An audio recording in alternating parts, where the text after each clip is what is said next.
No, not really, no. Okay. I appear to have fixed it with... We are technically live. My drivers, my NVIDIA encoder appears to need updating or something. I don't know what's going on. All right. It's not good. Whatever it is. So OBS is Open up the cool book. Doesn't list you as live. it'll take a little bit. Let's check the thing. Thin Blood, page 109. So worried about. Oh, I've actually cut this page out. Oh, there we go. Thin Blooded. Oh dear. Ooh.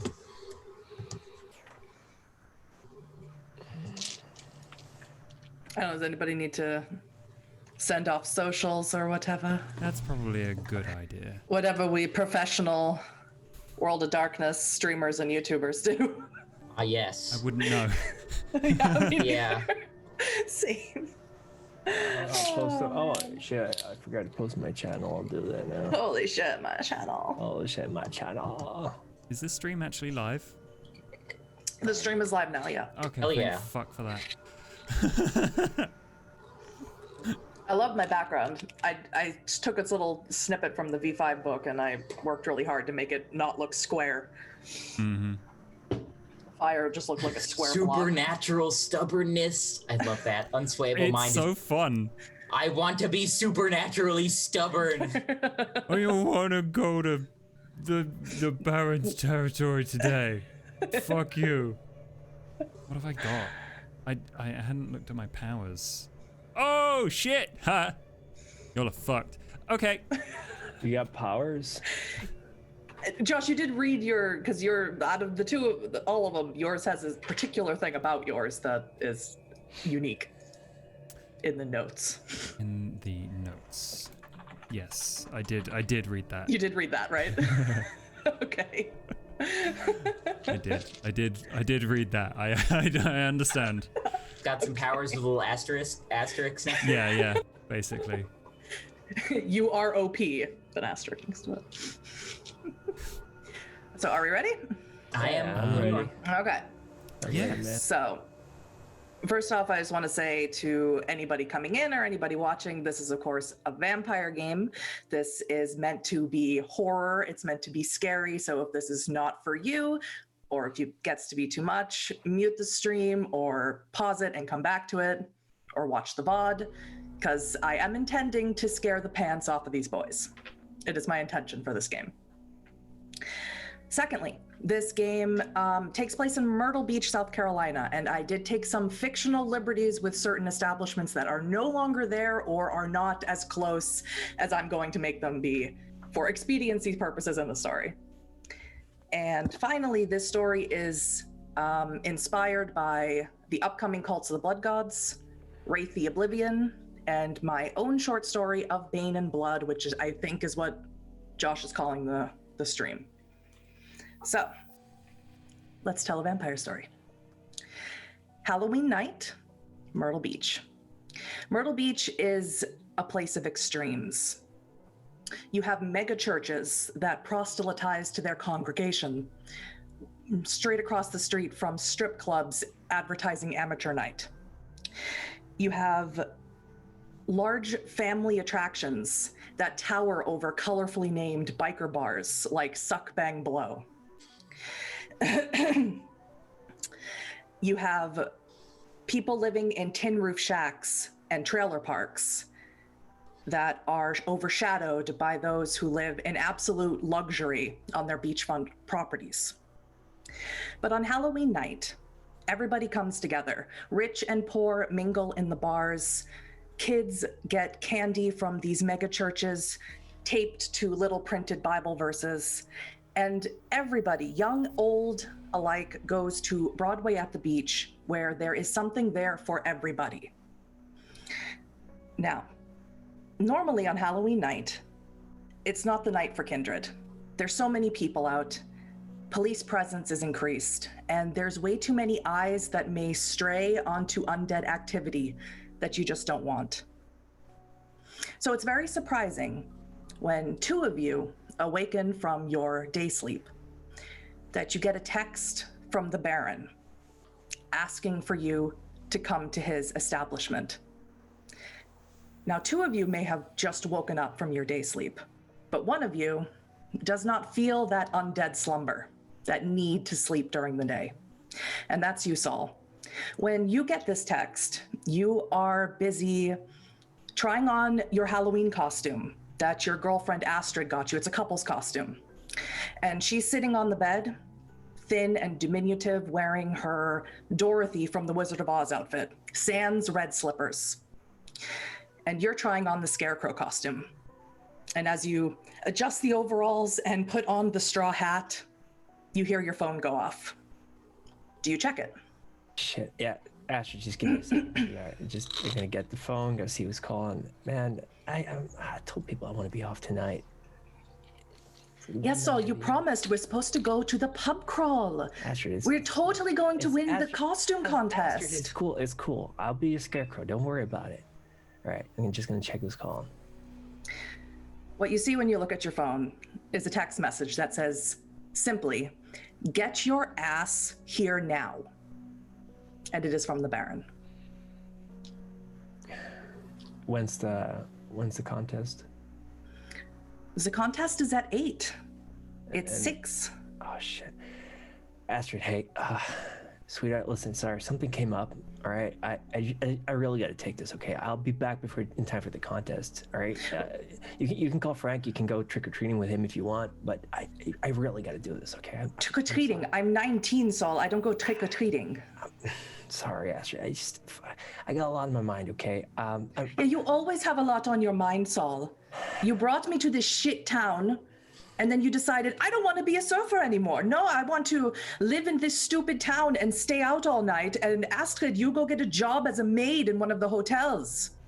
You're out all night, you sleep all day.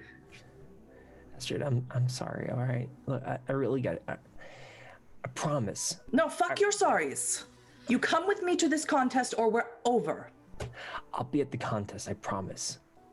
Cross my heart, hope to die. I'll be at the contest. I promise. She scooches herself up off of the mattress and she walks out of the room and doesn't take your promise or the crossing of your heart and goes into the bathroom, slams the door.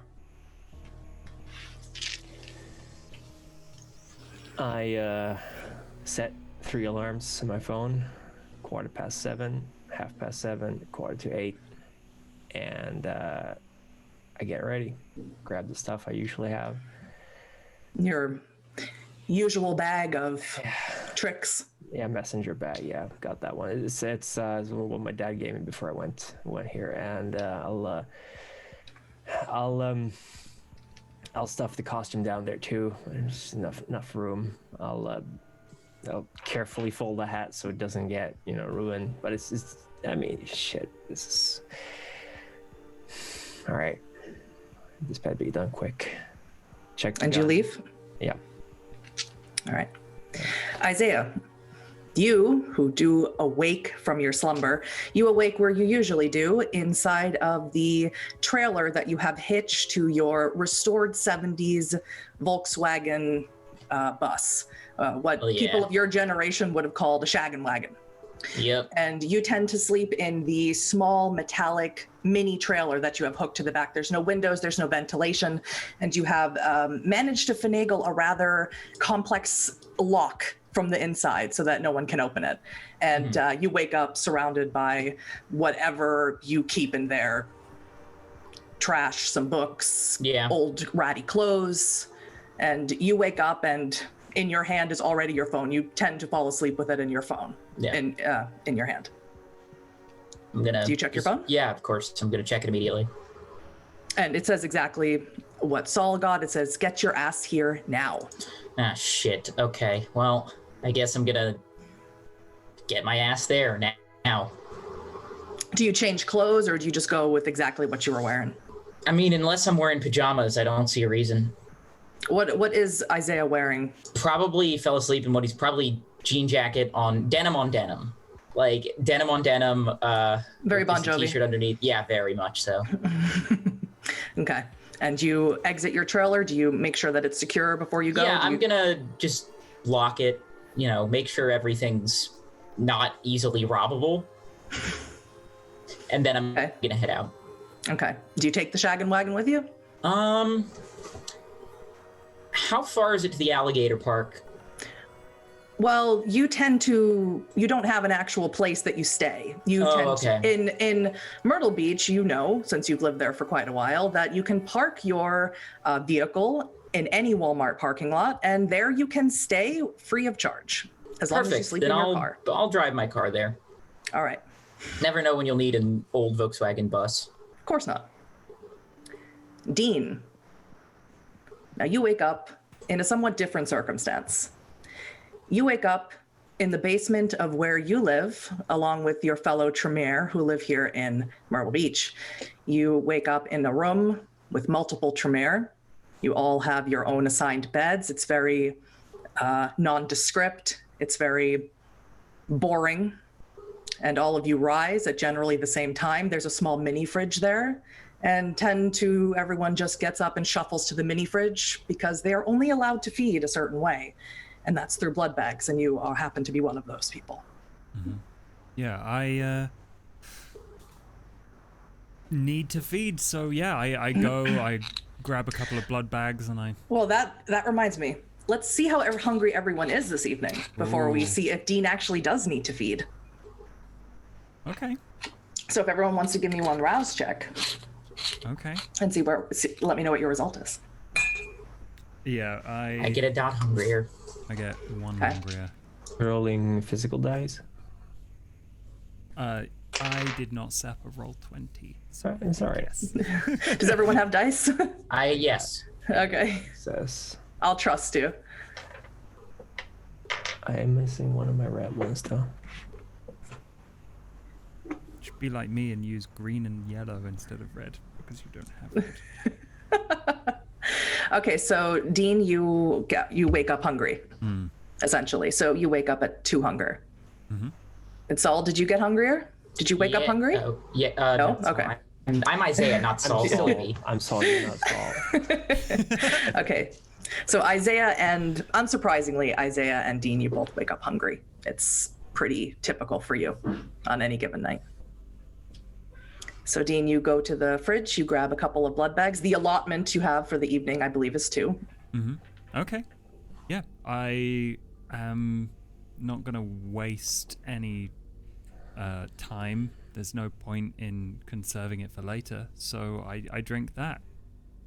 Well, unfortunately for Dean, although he is relegated to this low rank of this somewhat of a pyramid here in Myrtle Beach, he is of a much higher blood potency than his sleeping mates. And 1 blood bag is not enough to sate a hunger. So you must drink 2 if you would like to sate that 1 hunger, which would leave you with no spares. No, I'm going to go to 1. So you drink them both? Yeah, I'm going to drink them both and not be prepared for the evening, I suppose. Well, what your sire doesn't know when you're out and about can't hurt him, right? Yeah. All right. Now, you also have access to a vehicle, and you are much farther away than either Saul or Isaiah. You have access to a broken down, almost rusted, paint peeling 2002 Oldsmobile Intrigue that you've had for the last 15 years or so. Do you take that to go see the Baron? Yeah, I'm gonna peel some of the paint off as I do every time I get in, just flick off little grains of it, and then just kind of throw myself in and slam the door and try and pray that it actually starts. Yeah. Yeah, you know that you have to you have to turn the ignition just right and just the right amount of time before it's turned over. Yeah. Yeah. Mm-hmm. Lucky for you, it turns on. Maybe your only luck this evening, but at least that's something. Yeah, I head to the Baron. All right. So Saul, your mode of vehicle, and you don't actually have to take this. You are practically across the street from where the Baron lives. You have access to a Harley Davidson lowrider that you can use if you wish, Yeah. or you can walk. I mean, I'm bringing it anyway because I don't know when I'll be done. I need to get to the bar ASAP as soon as. You don't want to disappoint Astrid. Exactly, man. I don't want to be Okay. disappointed with me.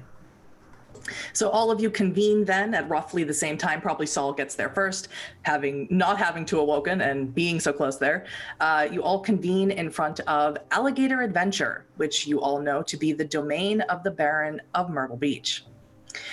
He is a gangrel, as Isaiah is, and you are aware that he likes this place because he has chosen the alligators to be, let's say, his ghoul companions. Now, there's a parking lot to get to Alligator Adventure, but to actually get to the building, you have to traverse a very rickety, narrow bridge over the water. So you meet at the parking lot of Alligator Adventure. Good evening. Hey. So you all got the text? Yep. All right. You guys know this is going to take a long time. Like, he usually doesn't tell me everything. Like, do you know what we're doing? Nope. I don't Alright. know yet. All right. If you want to have this done quickly, then please move. Wow. All right. Okay, Boomer. Let's get going. After you, sire.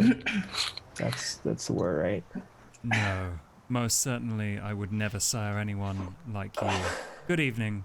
And I just walk away. All right. That's cold. Hey, sire, what crawled up his ass and died? I mean, that's Probably another Tremere. all right. Good guess. Yeah.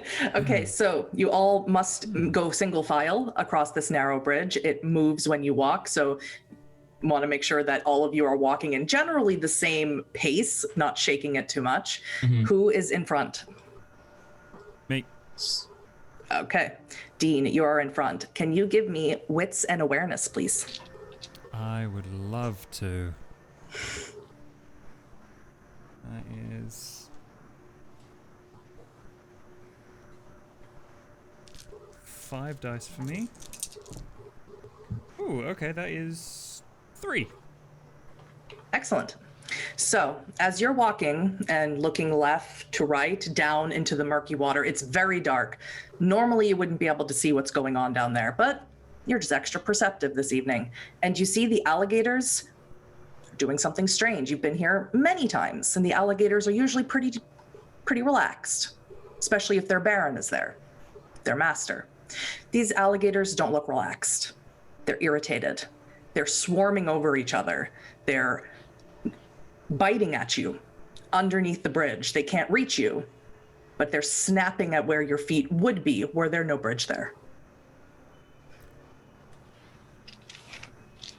Interesting. Does anyone have any animal ken? Let me check. I very well might, because I am I do. You want to roll 3 the dots. intelligence animal ken? Okay, so that's 5 dice. All I wasn't right. sure if I gave anyone animal ken. That is 1 success. Yeah, you don't have a familius, so you're not super well versed in what's going on with them. But I if you don't had to speak get, crocodile. yeah, for you, this is just crocodiles or alligators, whatever they are, just being the beasts that they are. Yeah. So as you go,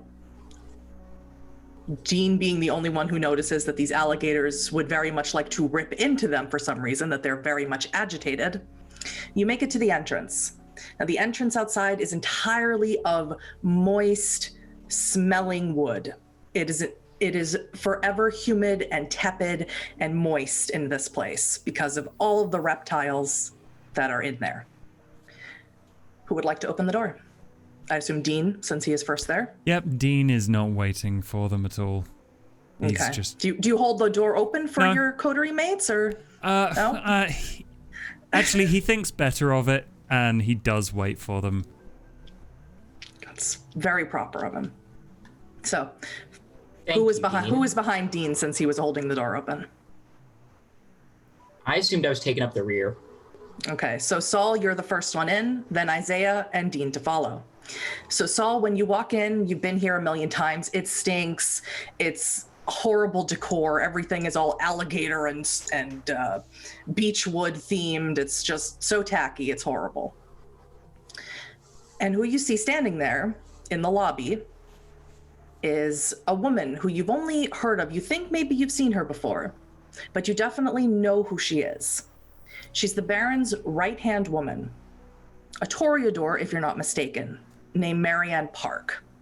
She doesn't really mingle with your circles. She's much, maybe Saul, you would like to mingle with her circles. She is very much an influencer. She's a philanthropist. She doesn't get down and dirty with the enforcers of the Baron. So it's very strange that you see her here. What's even stranger is that she seems to be nervous or worried.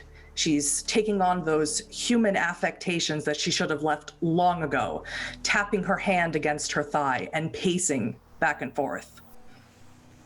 And when she sees you come in, she says, "Oh, thank God you're here. The Baron is gone. He's missing." How unfortunate. Yes, So, indeed. Do we have any leads? He's been missing for 2 nights. No one told me he was gone. I was away. I was in Charlotte. Wait, so you were the one who sent the text? I sent your text. He didn't take his phone. That's not great. Oh, shit. My ghouls tell me that a new player is in town. Yes? Someone has opened up a business in the Baron's domain. As is tradition, one must pay tribute to the Baron before opening an establishment. My ghouls say that they were a group of caitiff, which I'm not really sure. Maybe you know them, Saul. I don't really know the difference between a caitiff and a thin blood, to be I don't honest. get involved with... Shut up. All right. Sorry. They are having some sort of Halloween grand opening. They invited the Baron to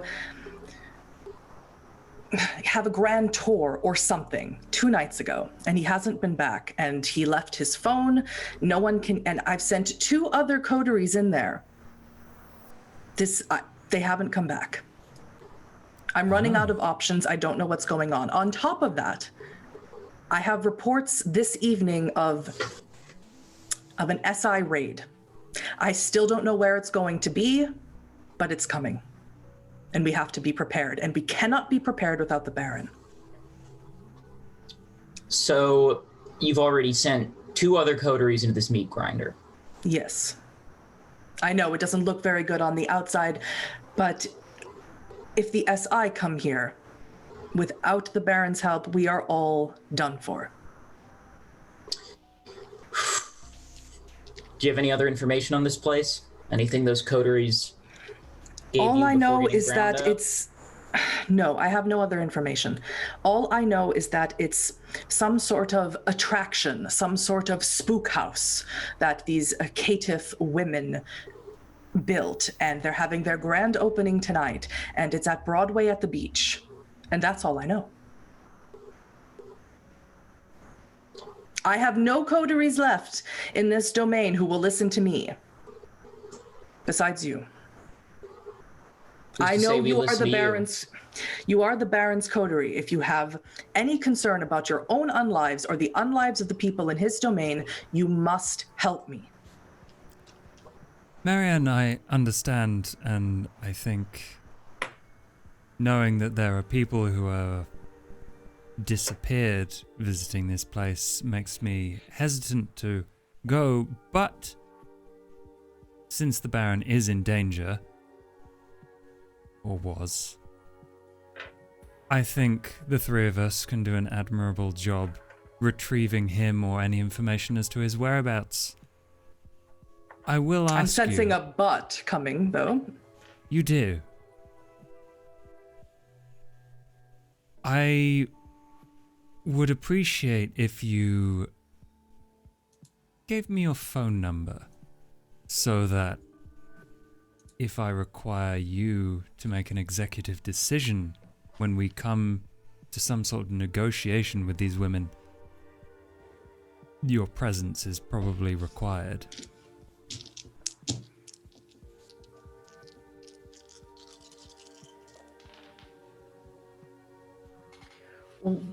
Dean, what is your current emotional mood? It's probably pretty nonchalant. Like, he's not worried. He's not? Give me a composure and resolve. Yeah. Okay.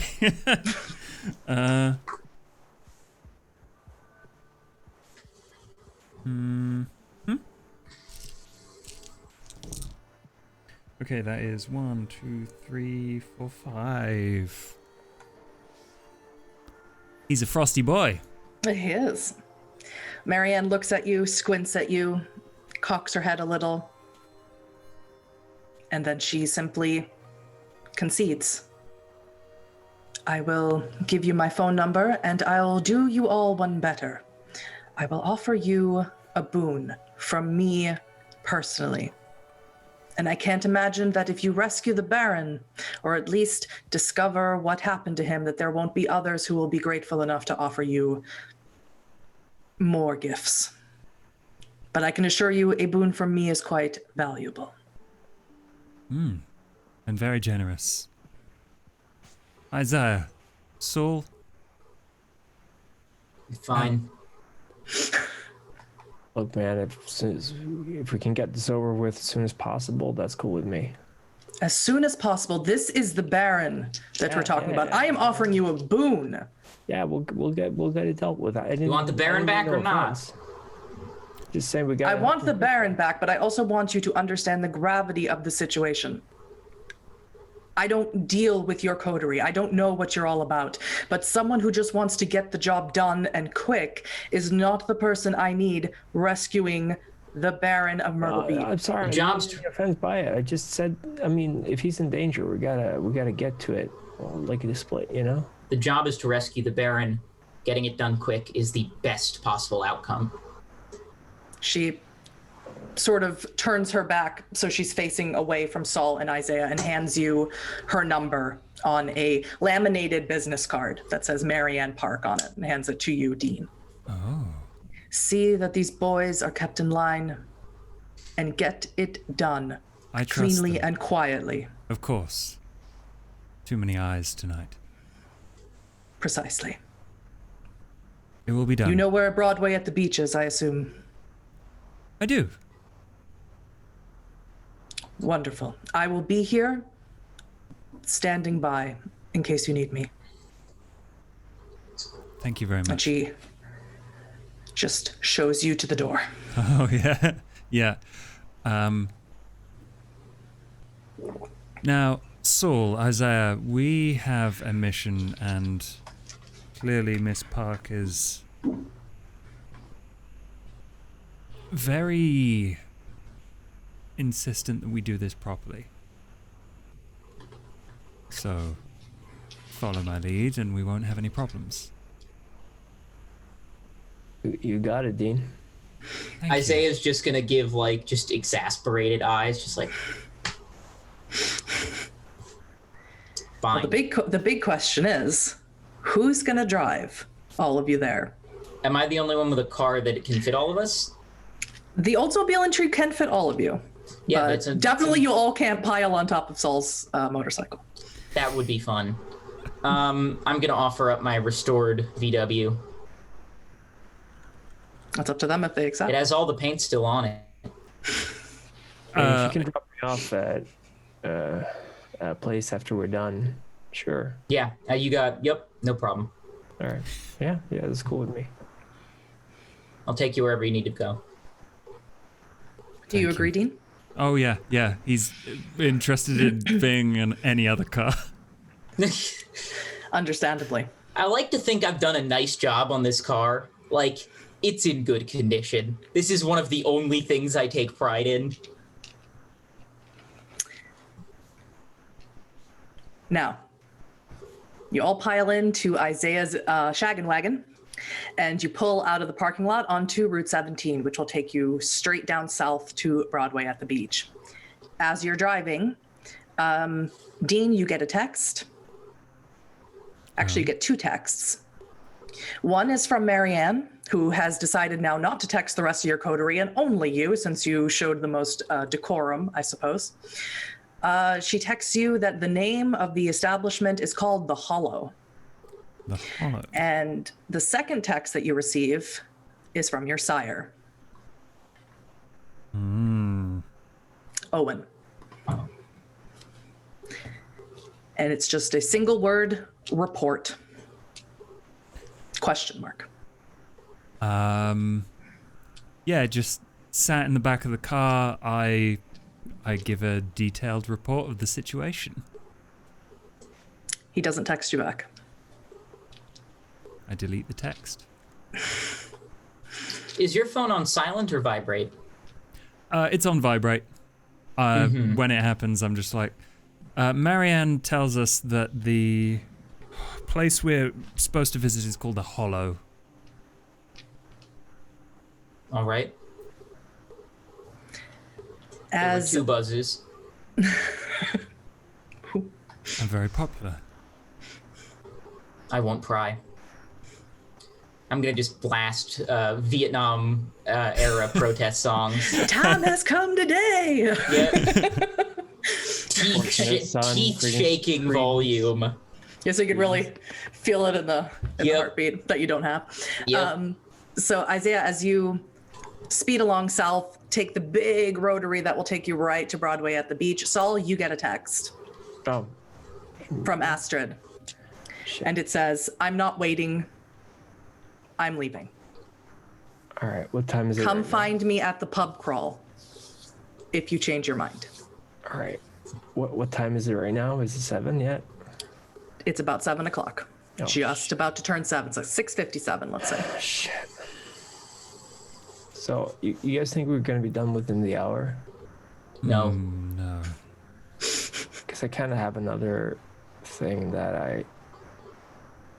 Saul, I think you problems? have to decide exactly what's important here. Someone as important as the Baron being missing is possibly more pressing than whatever else you have to do.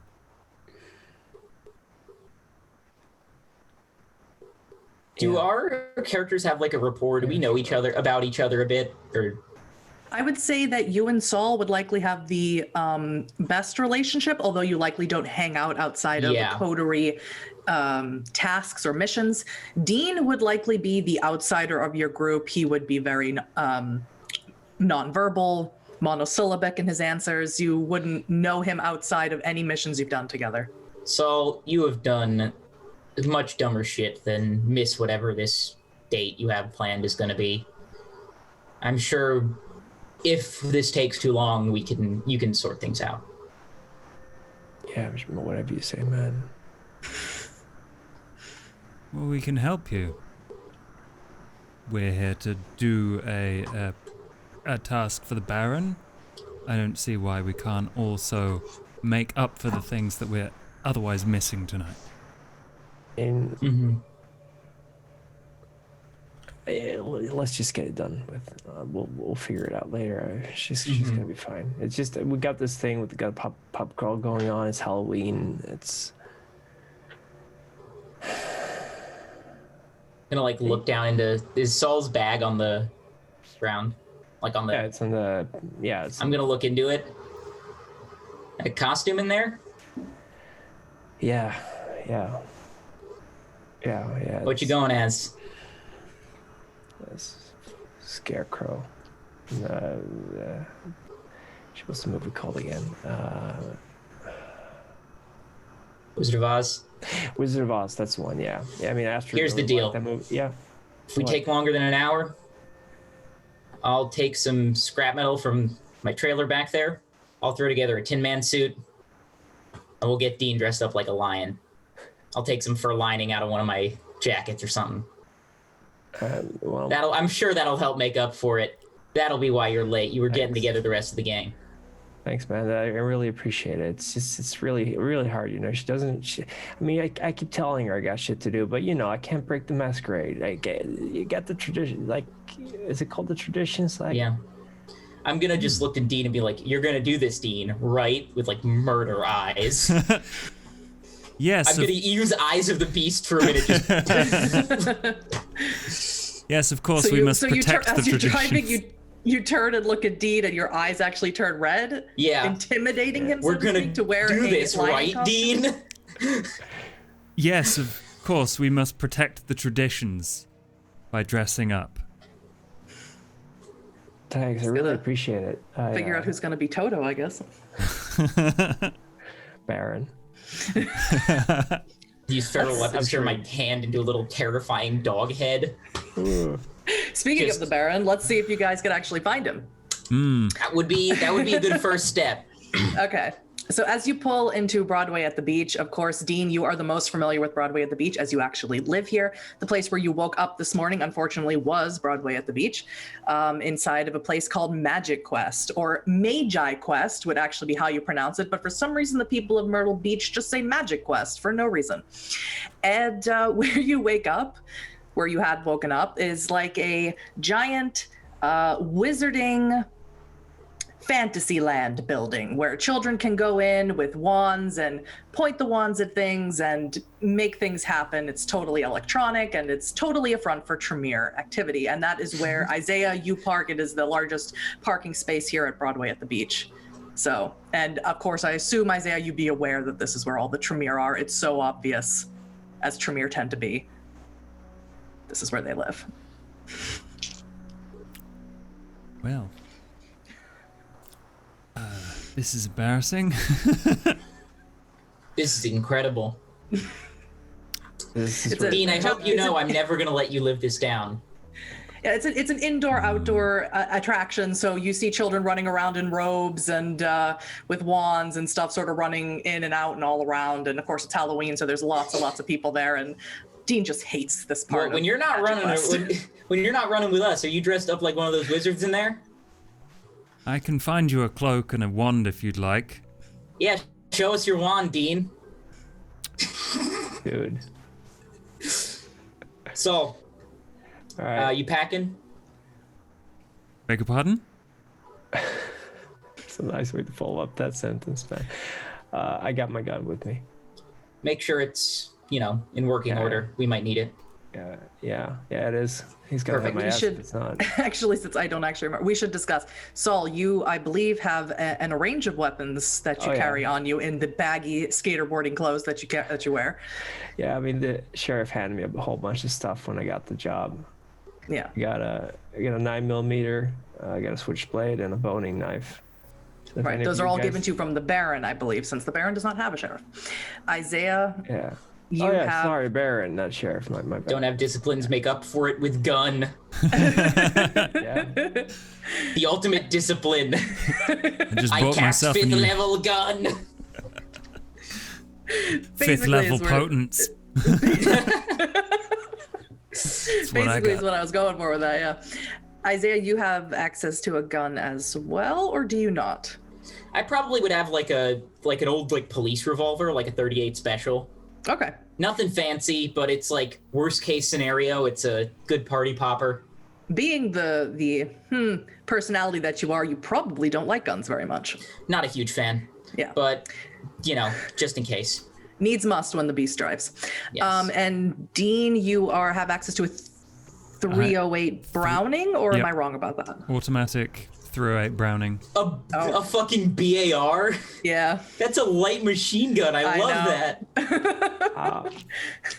Tremere got to defend themselves somehow. I just gotta say, those things are Brown. scary. I have fired one. They are Between the two of you, Dean is definitely squishier, Holy so I decided to shit, give him that one. Dean rocks Is up. it the M1919? What I the have hell? a full-on tank cannon. Yeah. He just rocks Where do you up in like keep a that Sherman with a Bitches love cannons. Well, Someone's in the turret cranking Deed likely wears a very long overcoat that he. Oh, I'd hope so. fucking. I would assume he's carrying Edge. a BAR and not an M1919. No, he's not carrying the really big one. No. The M1919 All right, because that's the one I is- was looking at. I was like, what No. the hell? They're roughly similarly sized, but the M1919 is way chunkier, heavier too. No. It's. I don't like guns, but I do know quite a bit about guns. Anyway, okay, so you all gather, you all make sure you have all of your stuff, and you head into Broadway at the Beach. Now, Broadway at the Beach is loud. It's a cacophony of sounds. It is entirely built over this man-made lake, and it's expansive, it's massive, and all you hear is music playing from the restaurants, music playing from the clubs, music playing from the pavilion, where huge crowds of people are doing the Harlem Shuffle and the Dougie and all those other silly synchronized dance moves that people do when they're really, really drunk. We just found a time portal to 2014. Oh, I love you guys. I'm really hip with the kids, The okay? Harlem Shake. This reminds me of when I was a kid. Mambo number Dougie 5 was as a thing well. when I was Mambo 12. number 5, the electric slide, all of it. And I definitely don't know any of these things from personal experience. Moving on. So, huge water shows are exploding up on either side of you at all times. Colored lights, water lights, boats are going, people with paddle boats, fish, ducks, people, noise. It's everywhere, and it's really hard to concentrate. It's really hard to speak to each other over all this noise. People are here to have a good time. They're here to party. They're here to drop their kids off at Magi Quest or the mini golf course, and they're here to go to the bars, to the pub crawl that is happening here this evening. So, when you enter into Broadway at the Beach, of course, you're met with all of these horrible, depending on who you are, sensations. But you all see something that you have never seen before. And towards the back, towards the pavilion where people are doing all those embarrassing dance numbers, you see a giant building that was definitely not there the last time you guys were here. It's weird because it's upside down. It's built intentionally to be upside down. So the roof is on the ground, come out at a triangle, and the floor is the ceiling. That's fucking incredible. I am fascinated by that, but at the same time, I have a feeling we're gonna die in this building if everyone else did. Dean, you got that big ass gun, big ass rifle. It's not what BAR stands for, but you got that thing on you. I mean, as if well. the shoe fits, just... Why? Just wondering, we very well might need it. I mean, why break a pattern? You go first, I go middle. Also, if you got that thing concealed on you, then I know what stick he's kept shoved up his ass, because that thing is big. No, it's a handgun. It's a handgun. It's not a rifle. 308 handgun. Yes. It's goodbye to your wrists. Yeah, watch the recoil. You'll pull that trigger, that thing is gonna just... your hand's gonna come off. That's fine. I can You'll grow 'em just back, grow a new right? one. Technically, yes. So I am a what is lizard. Love it. It's just like a sawn-off BAR that's like just that big. Yeah, that's what it Say is. goodbye to accuracy, but hello to firepower. I love it. Accuracy is 0 with that gun, but it is Someone all came about at the me with a gun firepower. like that, I wouldn't... The accuracy can come from Saul with the Glock. It's like in Killing Them Softly, they have that like sawn-off that's 2 sawn-offs, so the shotgun shells Yeah. are sticking out the end. They shoot the thing, everyone in the room is gonna die. Do you all make your way to this building? Yeah, I Do you don't just want to. assume that this is the building that Marianne must have been speaking about? I am going to use Sense the Unseen if I am approaching carefully. I was so hoping you'd say that. Oh. Okay. So I believe with Sense the Unseen, don't normally have to use it unless something is intentionally trying to be hidden. So I'm just going to say roll wits and your level of aspects Okay. to see what you do see. Ooh, 4, which is really good on 5 Which dice. is really good. So, Dean, bringing up the rear, Saul in front and Isaiah in the middle. No, I don't want to be in front. Well, you are. As you approach the building and you activate Sense the Unseen, the building doesn't look like a building anymore. What it looks like is a black void with shimmering outwards onto the rest of the boardwalk. But the building is gone. It's just like a black hole you might see in space. And it kind of reaches up into the space where the building would be. Correct. It encompasses the entirety of where that building was, and it seems Spread out. to be pushing outward. Saul, would you mind opening that door for me? Oh, are you at the building? Bastard. That's Okay, a weird well- request, but sure. Before you actually get to this is what you see as you approach. When you get to the building, you see a line of people waiting to get in. It's their grand opening for Halloween. It's their spook house. And it says in huge bold letters, The Hollow. And there's a huge long line of people that you could obviously go stand in line if that's how you wanted to get in, or you could attempt to find a way in the back. Which do you do? Can cut through the line. Is there security at the front? There is no security at the front. It is simply a line in front of what would be a window that would normally be at the top of a building, a circular, I think it's called like a widow's look window, but it's actually at the bottom and sort of cut out into a shape of a door. If this place is a meat grinder for Kindred, then what we need to do is we need to move with a kind. They'll provide some level of What now? protection. We gotta move with who? The people. Right. I say we either cut the line. I say we cut the line. Kind kindred is pretty. All right. Yeah. Sure. You know what? I'll follow you. Lead the way, man. All right. So you approach the crowd of people standing there. What do Yeah, you I'm just do? gonna Do you cut the just line. walk in front of them? Yeah. Well, you get quite a few drunken people who go, "Hey, man, no cuts. And I'll I've been just waiting keep- here for an hour, asshole." We work here. Then I'm just gonna keep going. To the door. Yeah. I'm not a convincing person. I'm just stubborn. Well, they're a little drunk, and they're definitely not going to start fistfights over getting into a How door big that am I? is closed. I'm strength 5. Am I big? You're not big. You're tall and you're lanky, but you're not Okay, I'm just menacingly strong. big. Yeah, you're just Okay. strong and tall. So you cut the line and you get to the front. What do you do? 3 tickets, please. There's no one giving out tickets. It is Oh. simply a line in front of a door that is not open. Turn the All handle. right. This is the door. There's you no want me handle. to open. Oh. Oh. Push the handle. Push the door. You can try. Knock, knock, knock. Oh. So like. Dean, you got an idea?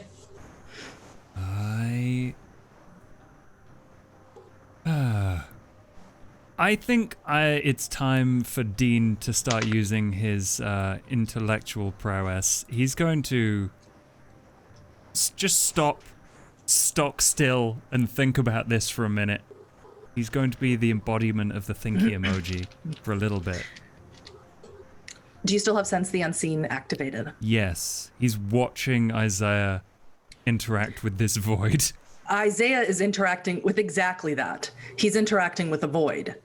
You can't see what he's trying to do. You just see the void. So it doesn't really surprise you that he can't go anywhere.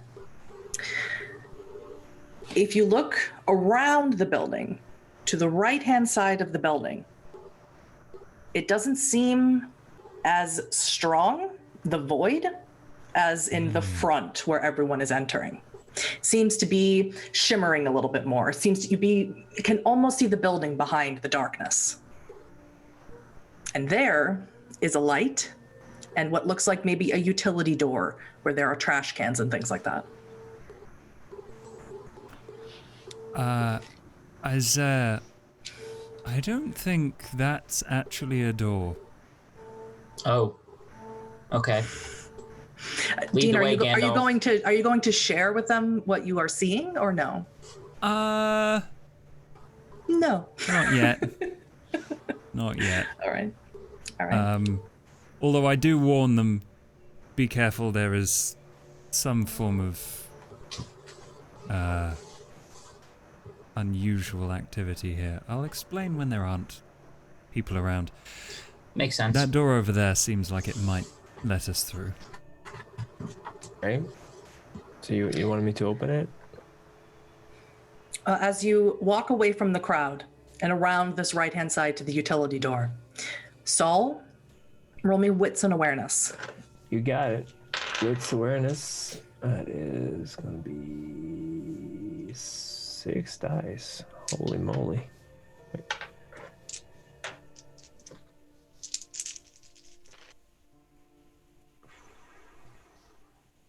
That's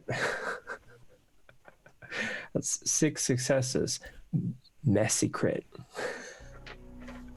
Hold on to that thought. As you go around, it's a messy crit. It's a messy Hold on to that thought. As you go around to the utility side door, who would like to knock on the door? Saul, you're lagging a little bit behind. You don't quite have the presence of mind of Isaiah and Dean, who don't really care too much about the kind. You're very much like, yo, excuse me, man, do you mind if I get by? So you're hanging a little bit back. Yeah. I'll gesture for Dean to open the door. If you would. Of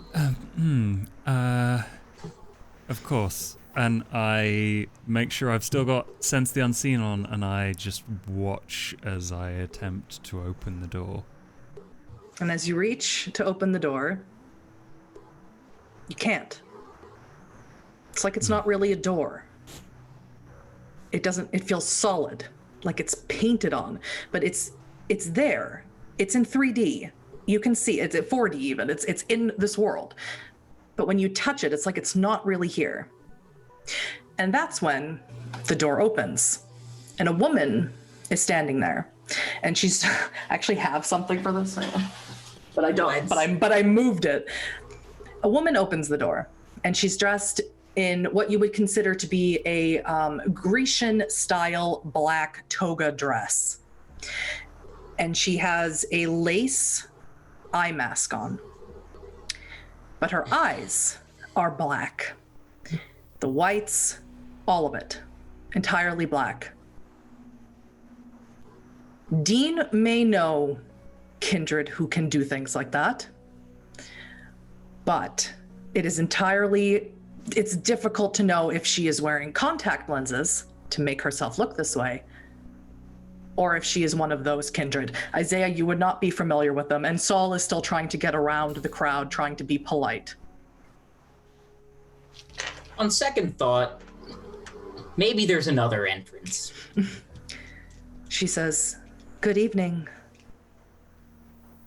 Do you want to come into our attraction?" No, not at all. This is terrifying. Dean, they're up to something.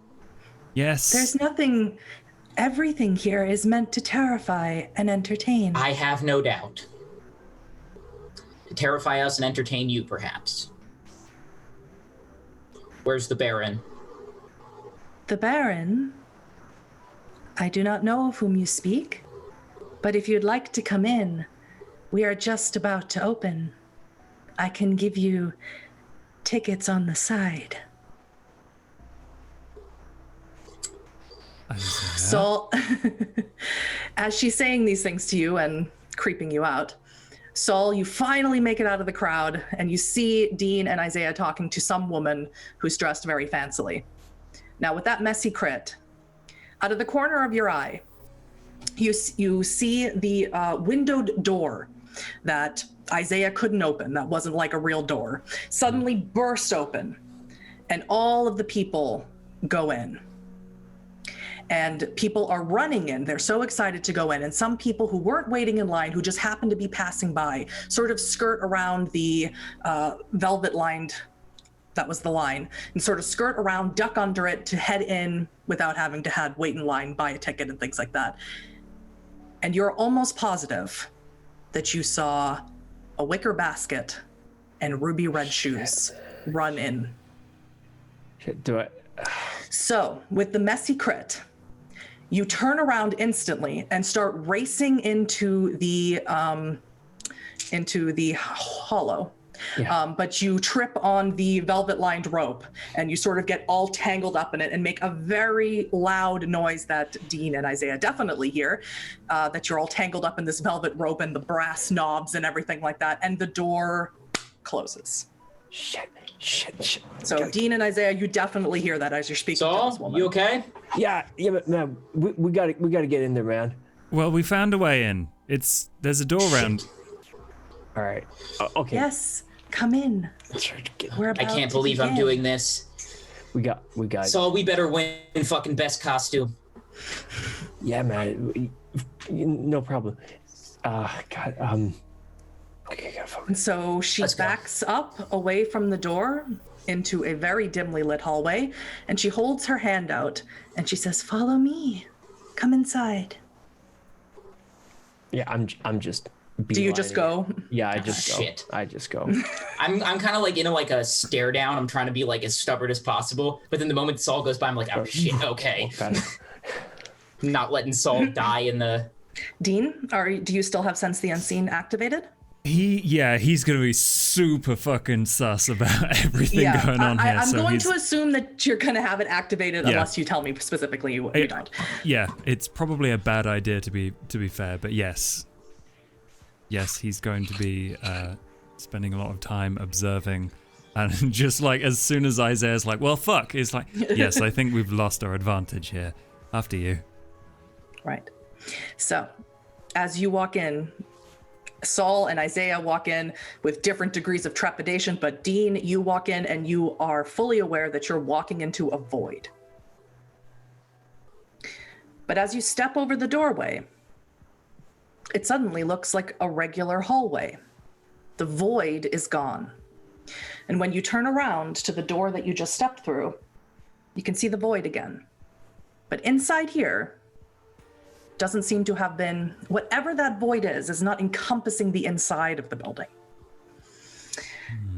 And the hallway, the corridor that you find yourself in seems quite ordinary. It actually almost looks like a backstage area in a theater, but it is rather narrow, and you must walk single file behind this woman who is leading you there. And she doesn't say anything, and she doesn't walk at a particularly hurried pace. But as you follow her, the corridor starts getting narrower and narrower and narrower till you're practically rubbing shoulders with what you would call like plywood board on either side of you. And Saul, you are in front. You stormed in because you believe that you saw Astrid enter this building. Shadows sort of envelop this woman in front of you. And then she's gone.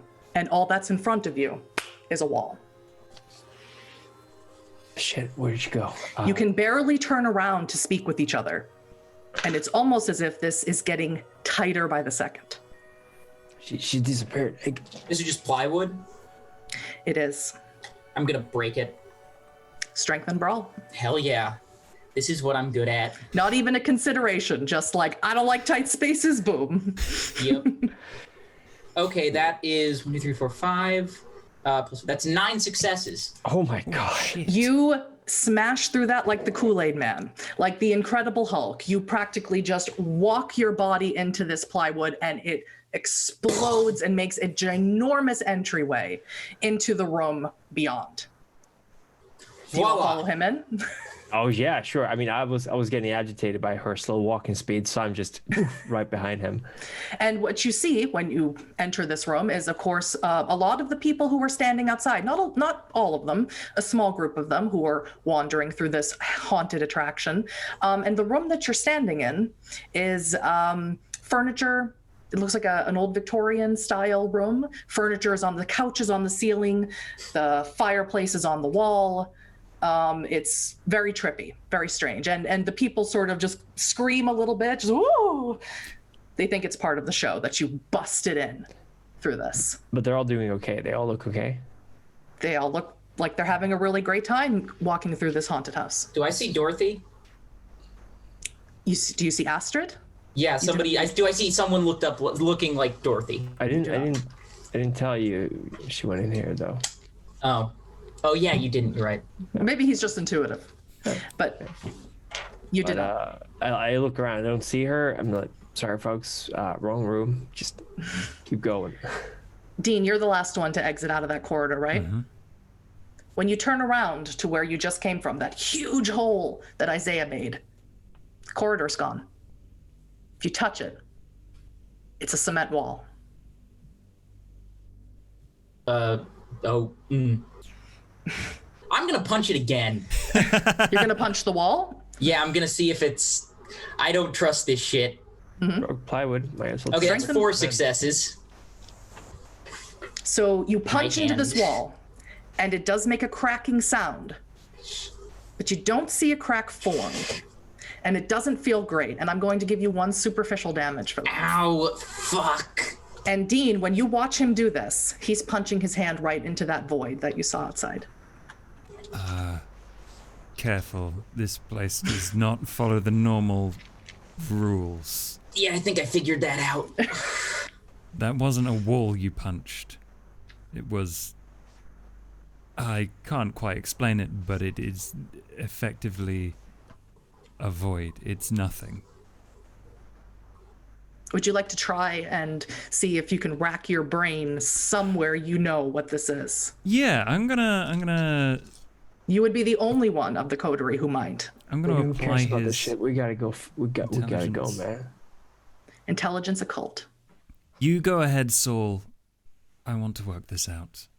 All right, I'm gonna go ahead. Okay, so while Dean stays there and studies this wall, which to you guys looks like a wall, Isaiah and Saul, you sort of watch those people who got a little bit of a scare out of Isaiah pretending to be the Kool-Aid man. And the only way to go from this room, strange, you'd think there would have been a room that they came from. Maybe they don't notice, or maybe you're just not observant enough, but this seems like to be the only room. It's weird. So the only way in front is a long corridor with black marble on the floor, shot through with white. And as they step across it, you, Isaiah and Saul, you see the people seize up suddenly. And as they collapse to the ground, that shadow that enveloped that woman earlier crawls out, and then they are not there anymore. The pistol's coming out. It's just in my hand now. That was... Yeah, same here. Dean? What the fuck is going on here? I got 3 successes. You did not see this. You're busy. Astrid. I'm trying to see if I can reach out to her. Saul, Nothing don't- calls back. I'm just... If Saul tries to go into the room, I'm gonna hold him back. Dean, how many That's gonna be- successes? 3. Yeah. 3 successes. Nothing that you've studied in the 60 plus years that you've been the undead have you come across something quite like this. You have worked on research projects with the clans of death. You've met La Sombra, who can use their shadow powers in quite devious ways. You've seen Tremere use certain blood rituals that look something like that. It's not quite like this. This isn't from you. This isn't vampiric in nature. This is something else, something you do not understand. And that is probably the most worrying thing of all. Dean? And there's no K-Tiff that you know of who can do things like this. Yeah. I'm gonna activate... I'm gonna turn on Eyes of the Beast, just to see if I can see into that dark area. Well, the hallway is not dark. The hallway it's is not. quite bright. Yeah, but I'm gonna struggle. I don't want to be held back. I'm going. No. Dean, Oh yeah, contested. So, Isaiah, are you physically I restraining am keeping a hand on his shoulder. He is not going forward because he is not going to die. trying to on So my get you're it trying off. to. So you're trying to grapple him. So I'm trying to roll- prevent him from running in there. All right, so give me a strength and dexterity for trying to grapple him. And Okay, strength, Saul, dex. we can try a strength athletics to get, or dex athletics, whichever is higher for you to get out of it. Same for me. So, all right. 4 plus 3 successes. 8. So Saul, you absolutely can't move, and Isaiah's holding on to you. Oh man, fucking let me go. She's in here somewhere. Look, I saw her go in. I get it. But if you go in there, you could end up like them. You just saw what I saw, yeah? Man, I don't know what I saw. There were a bunch of people there. They collapsed. Now they're not there. Yeah, it's a fucking ghost house, you know? Beg your pardon? Yes.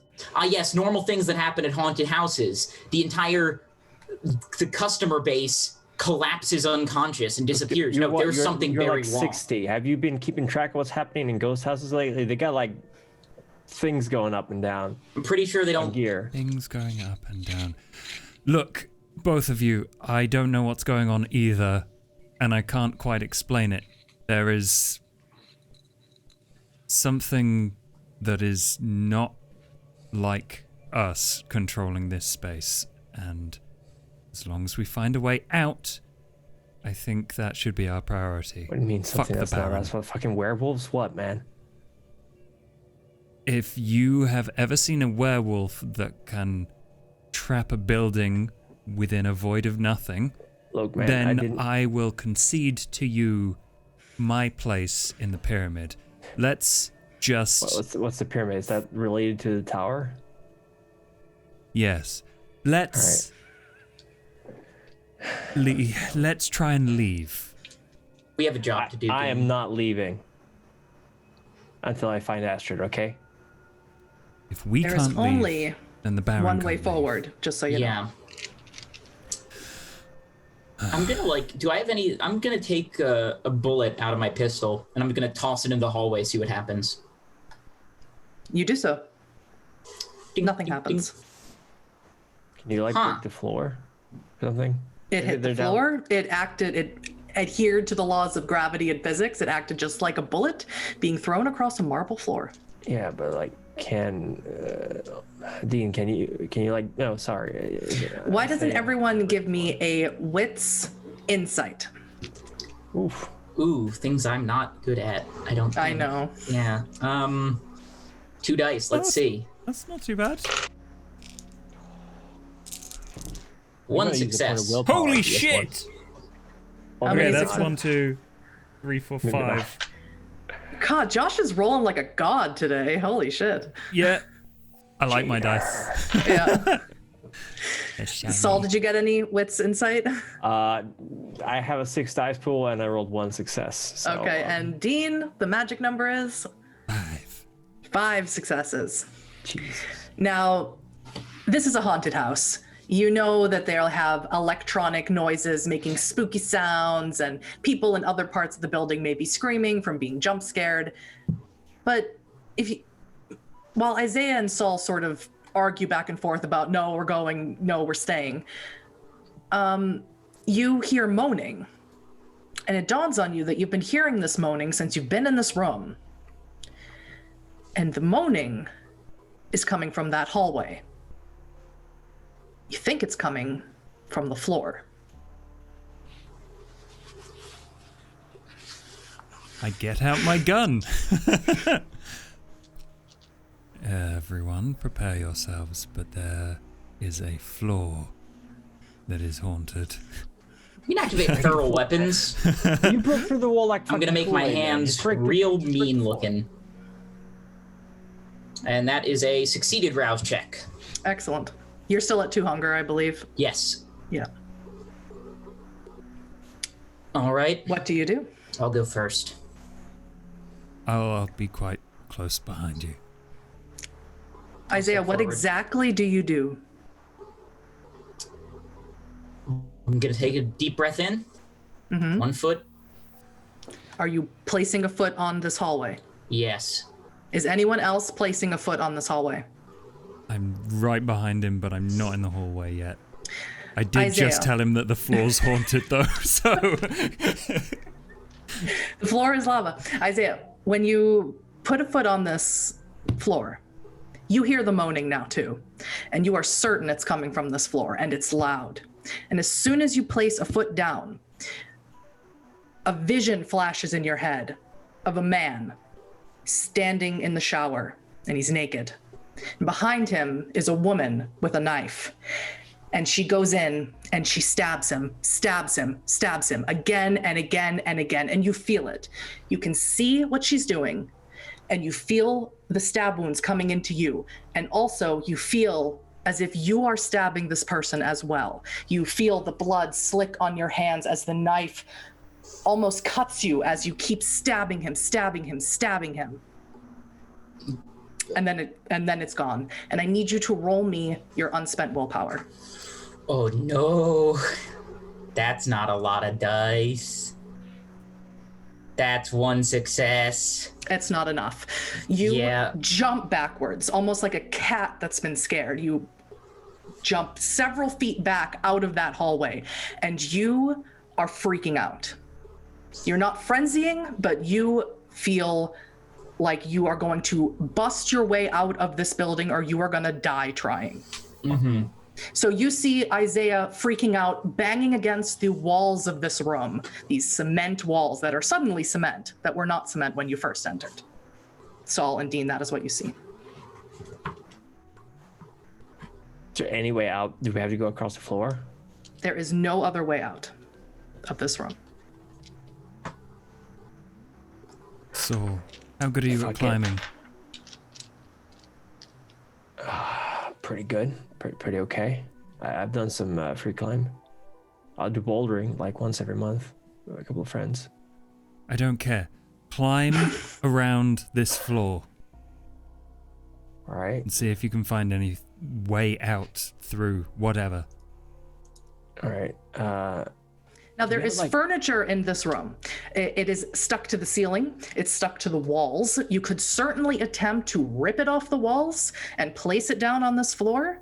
But the person who would be able to do that for you is right now currently trying to break his way out of this building and is rather incoherent. I'm gonna try to parkour across the furniture. Well, the furniture is not in the hallway. There is nothing in that hallway. It is a blank, smooth, it is marble. It is blank, smooth marble of black with white running through it. And it is moaning. Women's moans, men's moans, children's moans. How long is the hallway? 8 feet, maybe? 8 feet. All right. I have an idea. Dean, Isaiah is pretty much out of commission. What if we put him on the floor and we walk across on him? I don't know, man. Just... I'd like to see a grapple. My hands are claws. All right. And right now he is clawing at the walls and screaming. All right. And he just took one step on the floor and then it just began. took one step. Right. So you kind of get an idea of what happened to those humans who stepped on this floor. Yeah. All right. Look, Dean, do you have any of those kind of? Can you make him stop freaking out? I can try something. I very carefully walk to try and cloud memory on Isaiah. Okay.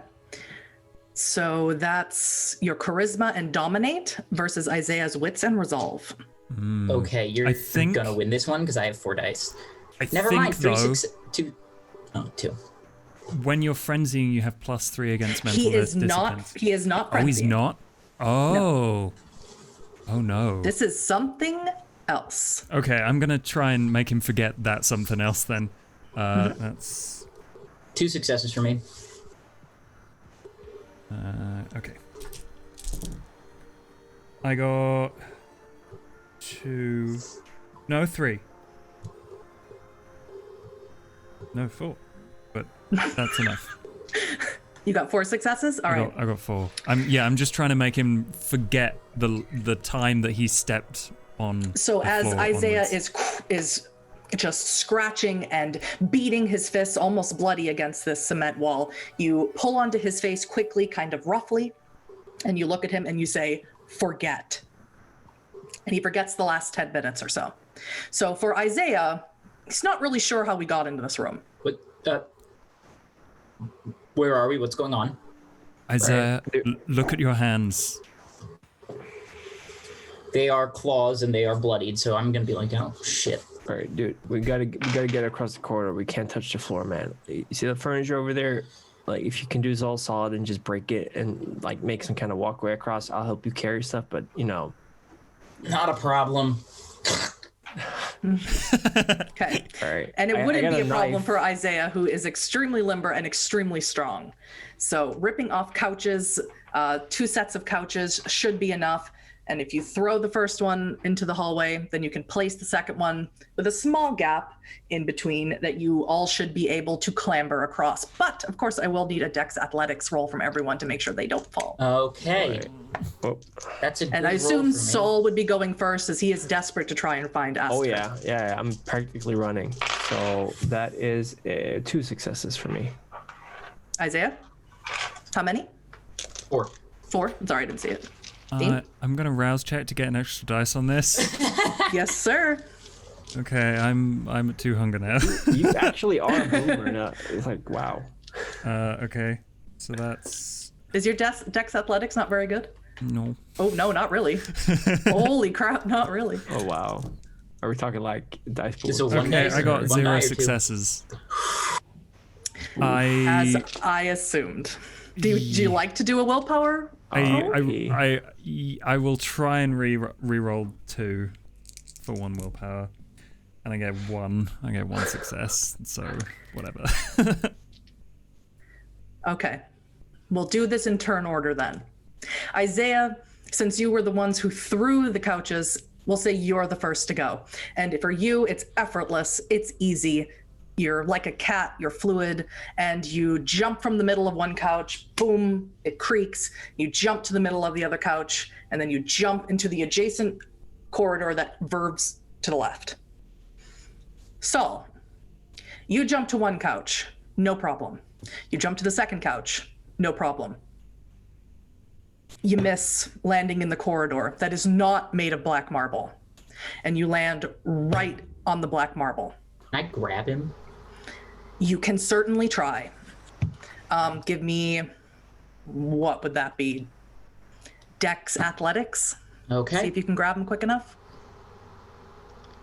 That is 3.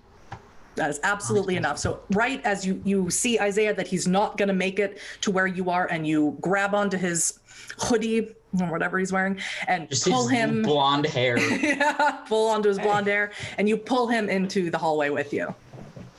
Careful. Dean, unfortunately, with 1 success, you don't even make it onto the first couch. You way misjudge it, and you get onto just the very edge of the couch, and you topple downward. Oh, fuck. But you don't land on the marble floor. Instead, you're sitting in a chair. You land in this extraordinarily overstuffed chair in this nice, warm, cheerful room that you definitely recognize. And playing on the wireless is Classical Hours, the 3rd program from the BBC. And you have your pipe smoking sitting on its holder, and you have a nice glass of cognac that your sister Peggy brought you from France the last time she visited. And at your feet is a little boy, and he has a train, and he's running it over your legs, down the sides of the chairs, and he says, "Do you really think they're going to put a man on the moon someday?" They can do many great things if they apply themselves. I want to go in a rocket one day. I'm sure you will. Is that what you do up at the university? Do you study rockets? No. I am a student of history? Esoterics. Esoterics. It's a funny word. Yes. It's very many funny things. Mother cries, when you're gone. I have to be gone. Do you understand that? Yes. But is it forever? It may be a very long time, but I will return. I don't think I want to let you go. The fire blows out. And he's running the train a little harder against your legs. Now, play nice. I don't think it was very fair that you left me and Mum. She died. You remember? I saw you at the funeral. And you pretended like you didn't know who I was. If you saw me, then you must know that you and your mother were in my thoughts. But I have Thoughts a duty. didn't save Mum.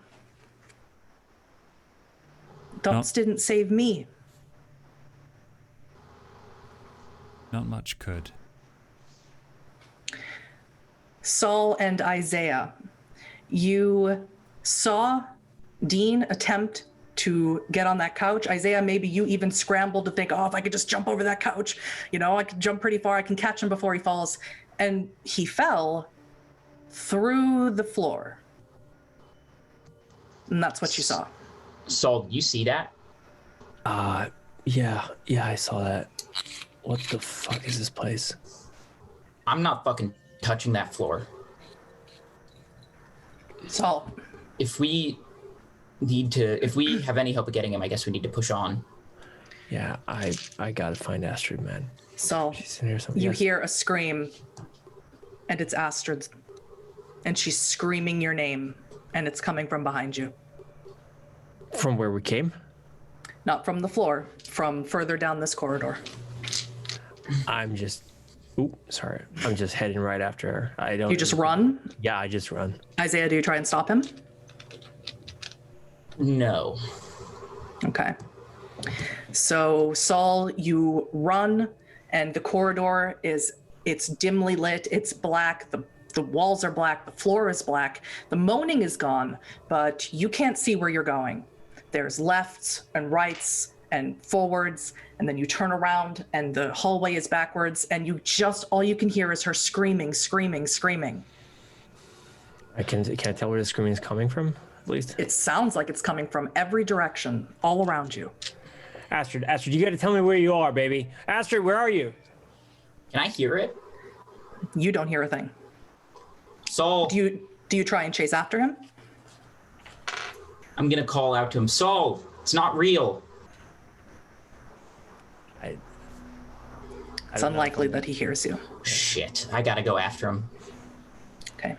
Roll me, can we see here?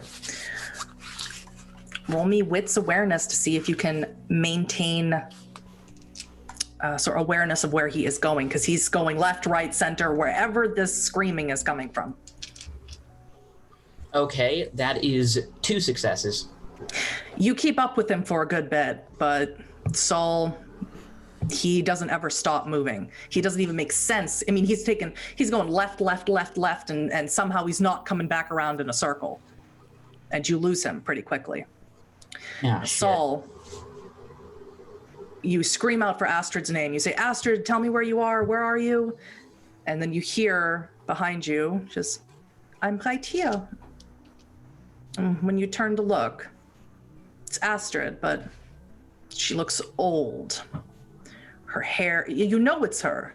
She's still wearing that Wizard of Oz costume, but her hair is gray and long, and her face is withered and aged. Astrid, oh shit, what's happened to you, Astrid? What has happened to me? You made me give up my whole life. You lied to I me. wouldn't do that. You You never told me what you really are. And now here I am, old, and you, young. I have no children, no future. My whole life was a lie, and No, you don't care. Asher, I can save you. Look, I can. Maybe I can make you one of us, okay? I think I know how to Really? do it. Do you think so? Yeah, I mean, I'll do anything for you, baby. Then make me one of you. And she I'll try. holds her neck out like this. Shit, I think I know how to. Do you want me to roll for knowing, or I'm just gonna? You bite into her neck. Yeah. It doesn't feel, you've bitten into plenty of necks. It doesn't feel like biting into a neck. You're biting into a shadow. And you fall. You fall what feels like days through the floor. And you land hard on cement. Isaiah, you are now alone. Your coterie mates are gone. And you are alone in this room.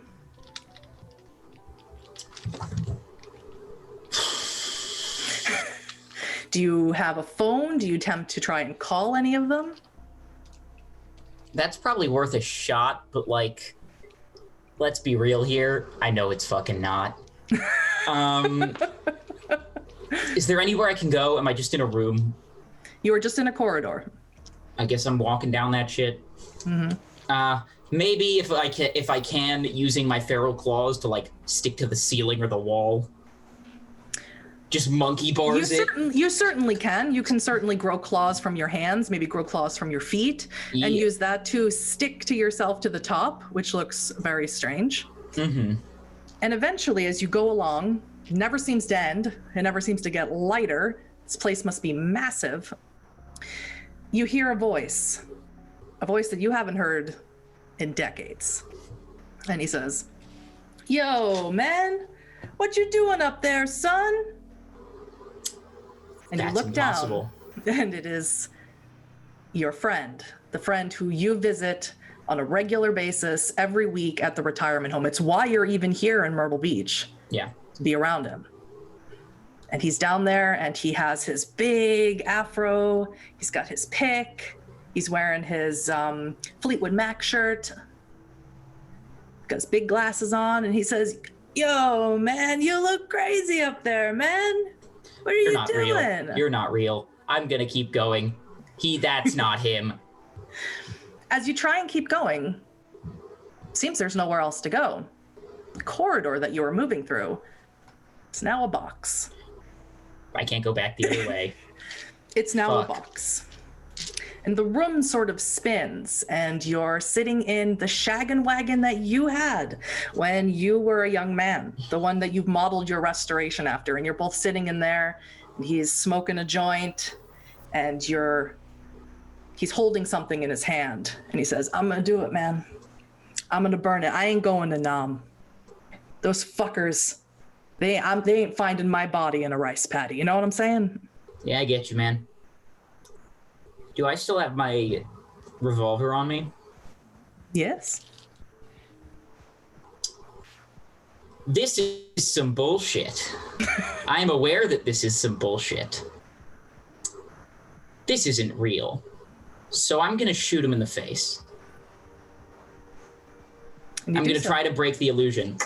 Boom. And as you shoot him in the face, the bullet goes right here. It's not big enough for the 38 that you're using that bullet hole. It's a small bullet. Yeah. Suddenly, he's wearing a helmet. He's got a little pack of cigarettes in here. And he's morphed into looking like another man that you knew. One who didn't burn his card. One who died in Vietnam at the age of 19, the age that you were when you were turned. And he's laying there, and his eyes open, and he says, "How many of us got sent here? How many of us didn't have a senator father who got them out? who never got on the draft list. You stood up in front of all of us, and he stands up out of the rice paddy dripping wet. He says, you stood up in front of all of us and you burned your draft card. You never had a draft card, and you lied to all of us. You're not You made us real. think that we could get out of it too. You're not real, and I'm just gonna fire the remaining 4 rounds out of the revolver. Hold on to that thought. Dean, the room you're in is starting to get cold. It's starting to get dark. And Ethan, your son, who's sitting at your lap, is pressing that train into your legs, and it hurts. It hurts, and it shouldn't, but it does. I'm not letting you go this time. Mother is here, and soon I'll be here. And you'll stay here. And we'll all be together. No. It's not time for that. I have my duties. I have the mission to complete. Next time. What could be more important than your family? Nothing. You're the most important thing, and that's why I'm doing this. Don't you understand? And the wireless short circuits and explodes outwards as you say this. I'm not letting you go. You can't make me. Then come with me. What do you mean? Join me. See what I do. Let me explain to you. I'm not really here, though. I'm in that hospital. Back in London. You never come visit me. I will. I'm old now. I can't think right anymore. There's always more time. When I'm done with this one, finally, I'll be free and we can be together then. But not yet. Promise me. I promise. This time.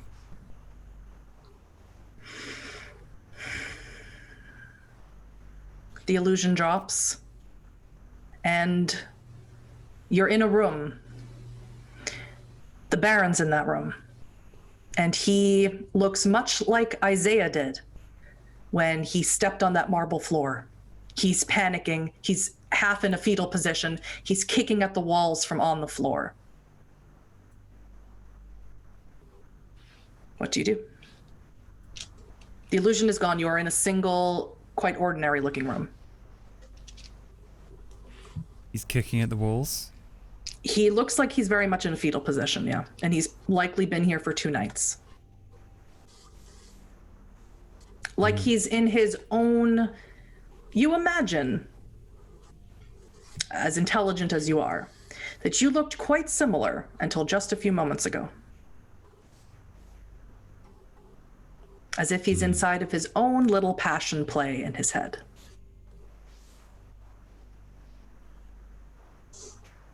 I need the strength to get out, and I need the strength to keep my promise. I'm going to eat the Baron. All right. He will put up no resistance. Do you attempt to diablerize him? Yes. Now, correct me if I'm wrong. That is 3 willpower, or is it 3 willpower rolls or 3 resolve rolls? I think it is strength resolve? It is. You are correct. It is strength resolve. So you need to, as you drink from him, you need 3. I need 3 strength resolve rolls. Okay. Can I add For to cumulative successes. Oh Okay, my god. So the first one is 3 successes. Good. You drink more. The Baron puts up no resistance. It's like he's not even really here. The second one is 3. Very good. I'm going to rouse check. Can I? for a bonus on this, or no? I would say as you're feeding, that seems kind of unlikely to be able to do, since you can't really gain hunger as you're in the process of feeding. Right, So okay. I'd say it seems unlikely. Oh, shit. Well, that's 1. I need... I Can certainly do a willpower roll. Yes, I'm going to spend willpower.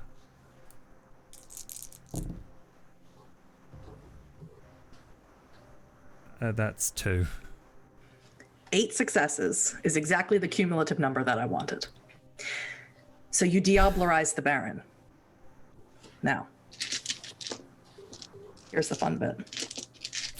I believe I need to look at his character sheet. Oh no. I think... Is this the contested roll? This is the contested roll, Oh, fuck. which I believe... Yep, this is the contested roll. Okay. Oh dear. 2, 3, 4, 1, 2, 3. All right.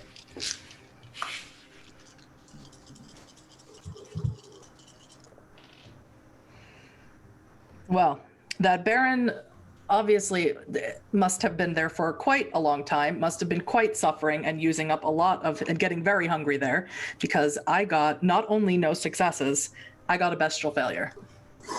Oh, no. So you really don't have to do any sort of roll against me. You diablerize the Baron. You lower your generation by 1. And I would say from that encounter, you might get something pretty good. Okay. Did you just fucking eat the Baron? I would say suddenly, you feel like if you stood there and didn't move, no one would be able to see you. You suddenly get the ability of Cloak of Shadows and Unseen Passage, obfuscate abilities you were not aware that the Baron had. And I would say you would also get a piece of the Baron's strength. You get 2 points of strength. That's a lot. The Baron was quite a low generation, so this really fucked him up.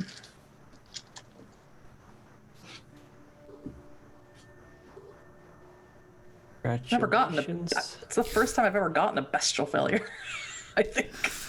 I'm just glad I didn't have to roll. No, there would have been no, even if you didn't win with his bestial failure, he would have lost. So that's good. Not all what I was expecting. All right. So the Cool. Baron is diablerized. So while you sort of bask in this newfound strength of body and ability of obfuscation, sort of heady mix here, and the resonance of that blood was most definitely, I don't remember their names, but there most definitely was the fearful one. Fear.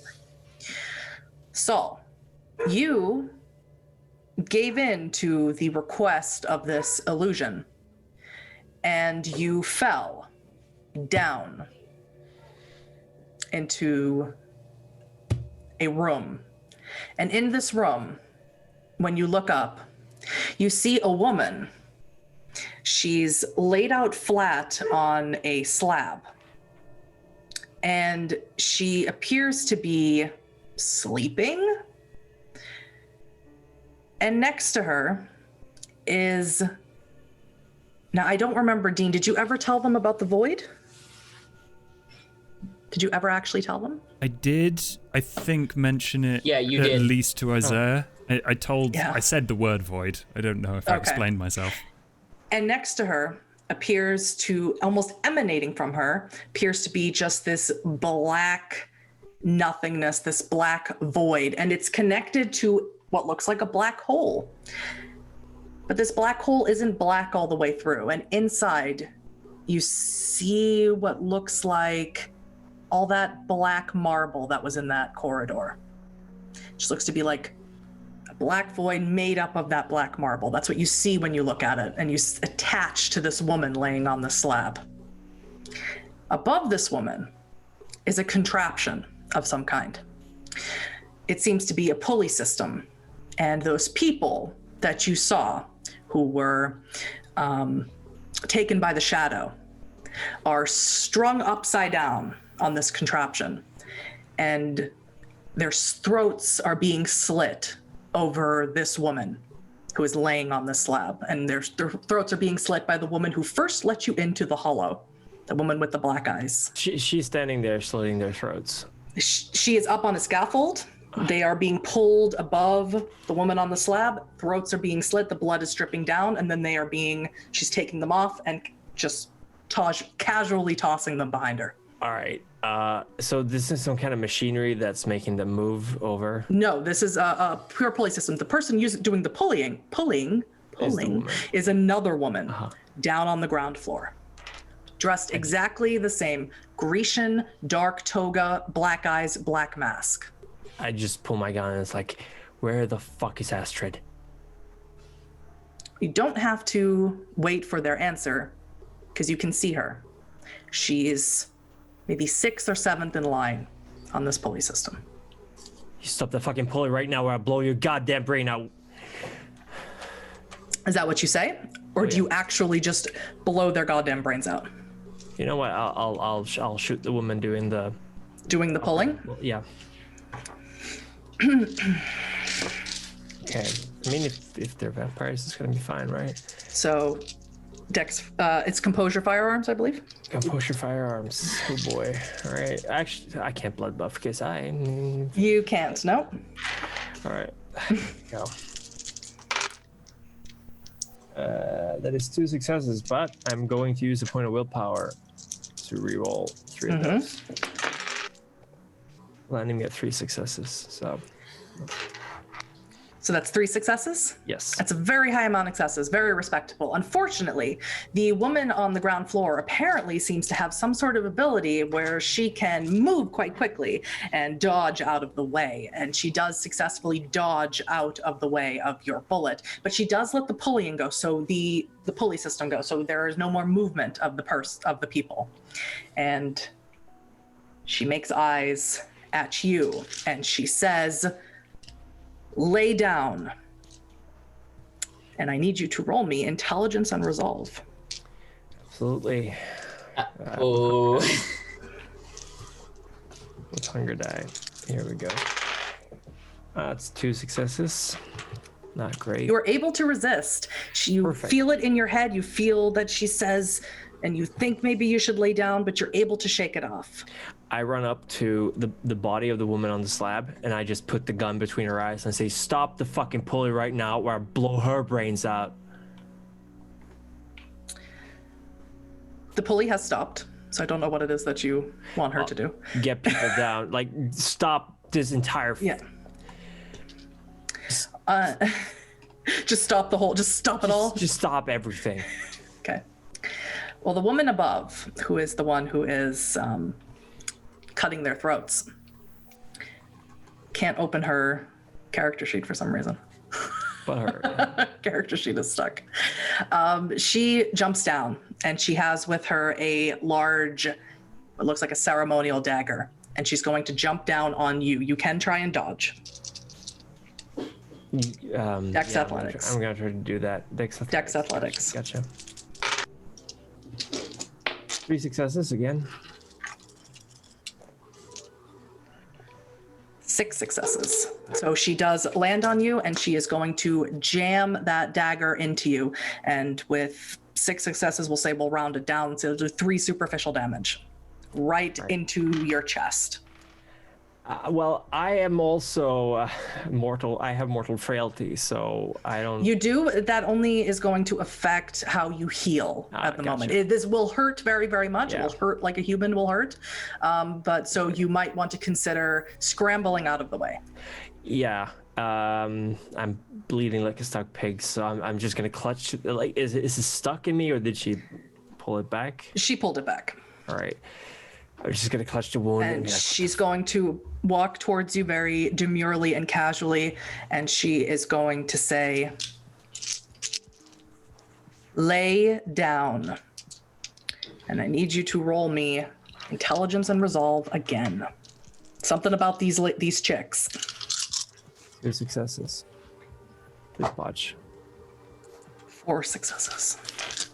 And you, clutching your wound, you lay down. And as you put your head back, the pulley system starts to move again.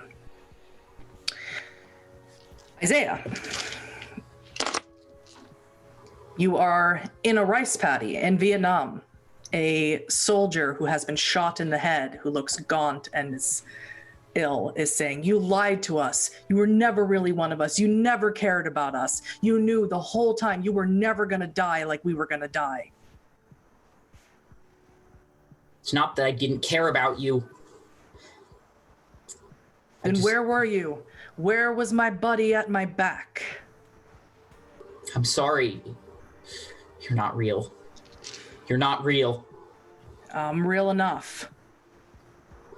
You've been to the Vietnam Wall. We've all watched you. We saw you weep your tears of blood because you're not one of us anymore. You weren't one of us then, and you're not one of us now. And even when you die, whenever that will be, we won't even get to see you in the afterlife. And we hate you. You think I wanted this? I think you didn't want to live up to the convictions you claim to have. What was I supposed to do? Ask my dad for a draft card? You could have signed up yourself, and you know it. Don't be stupid. And as he's talking, vile fluids are coming out of his mouth, bile and blood and all the things that happen to a body when it begins to decompose. I'll own up to my cowardice there. You're right. I should have gone with you, but I didn't, and there's nothing I can do to change that now. Instead, I'm gonna try and do this one good thing, okay? What one good thing? What was one good thing you've ever done except for take care? You don't even take care. You leave him there in that hospice. Yeah, you visit him, but you don't take care of him. What am I supposed to do? He's dying. I'm pretty sure that what you are now would save him. Trust me when I say this life is not a respite. I wouldn't do that to him. What is this great thing? Name one great thing that you've ever done in your life, and you're going to run off to do some other great thing that you've never done. I never said great. But I have a buddy whose girlfriend's about to dump him. That's the great thing. Not a great thing, but a good thing. Yeah, I had a girlfriend. I said to her before I was deployed, I said that we'd go riding around in my Buick Skylark. Never got to do that. I died. I didn't kill you. Yeah, I've you made didn't help us mistakes. either. I have made mistakes. But that can't be changed now. I understand your anger. I understand it. You don't understand shit. You want to get out of this situation. I can tell you're as antsy little shit as you were back in school. You take care of Oliver. We see. We all watch. We see you. We watch you. You take care of Oliver. You give him some of that gift that you never shared with any of us. And I'll let you out. Fine. We watch you. You're asking me to curse him. I'm asking you to be selfless for once in your miserable life. Long life that you never deserved. Fine. And he goes, shake on it. I'll shake his hand. He goes like this, and the illusion drops. Fucking ice cold, oh my god. The illusion drops, and you find yourself in the room with Dean. And Dean is there And the Baron is there, but it's just the Baron's clothes. It's strange. You know the Baron's clothes. He always wears the same leather jacket. Dean? He has a lot of alligator type stuff. But the Baron is gone and his clothes are here. Dean, where's the Baron? You're mute. I'm muted. The Baron's dead. What happened to him? I'm sorry. Wait. He's dead. That was your face. Oh, sorry. This place gets to people. I made a promise. I'm gonna get out. I'm gonna go help someone that I should have held dear long before now. Did you make a promise? Of course I did. Let's go fucking What happened keep to them the- then. Dean, what happened to the Baron? I killed him. I thought so. You know, 10 minutes ago, I probably would have killed you for this. Things have changed. Let's go get Saul. Yeah. We got to get you a lion costume, too. Strangely, now that these illusions have dropped, this building seems quite ordinary. Dean, do you still have Sense the Unseen activated? Yes. Would you like me to give that a go? No, it's still activated from before you entered this building. We'll say it's been on this whole time. As you walk out of this room, everywhere you see, Dean, are ghosts. Of all ages, of all dress and size. They shimmer, gossamer, and white. You can't tell if they can see you. But as you move along this corridor out of this room, there's more of them. They're packed in so tightly. If you didn't know you could walk through them, there would be nowhere to move. And as you make your way, there's only one way to go. You come to a large set of doors, heavy doors, that don't seem to have any sort of lock mechanism on them. But the ghosts are still here. They're everywhere.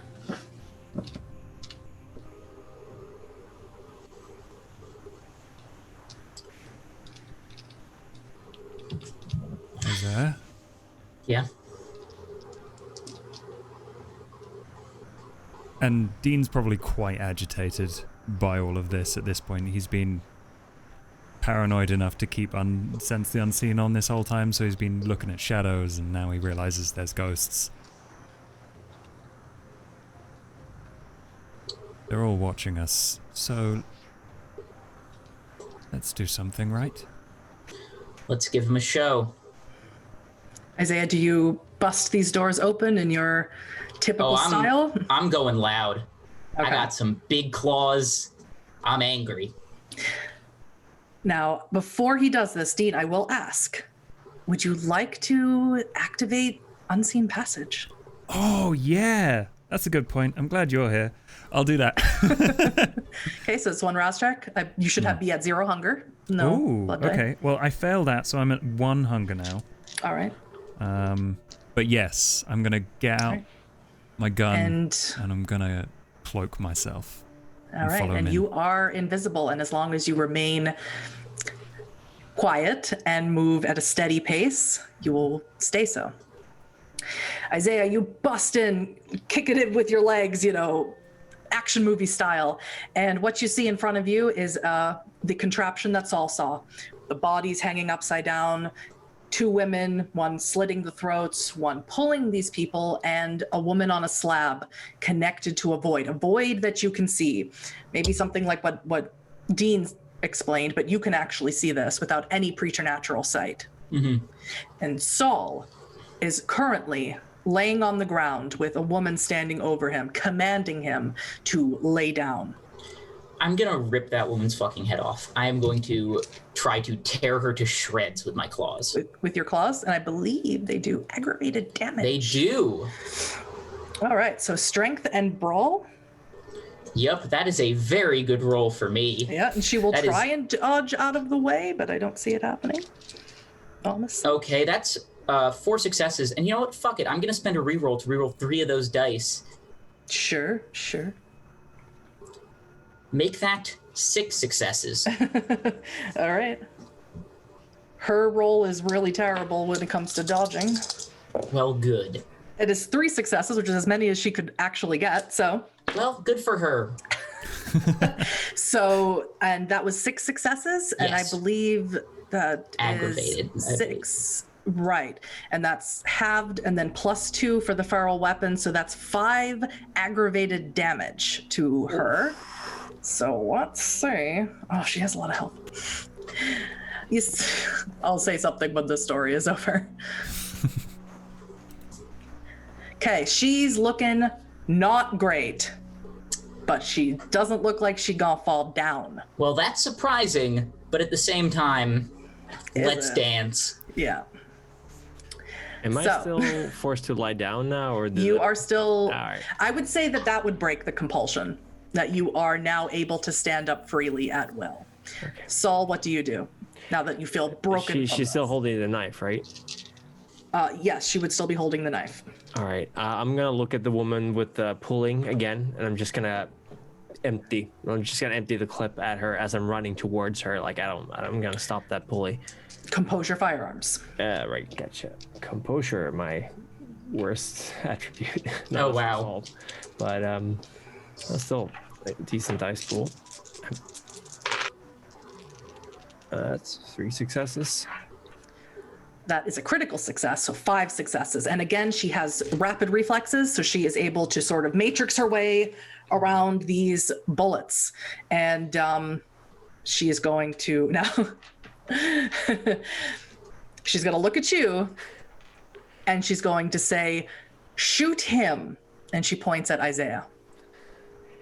Do anything, but Do it, You need pussy. to intelligence and resolve. yeah, here we go. I'm tough. It's 2 successes. Yeah, I'm not too worried. Isaiah's got. You say shooting at me.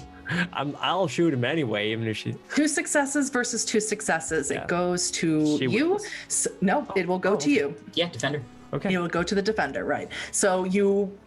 Oh God! You point your gun at Isaiah, and Isaiah sort of looks a little strange at you for a second, and you're able to pull it back behind your head.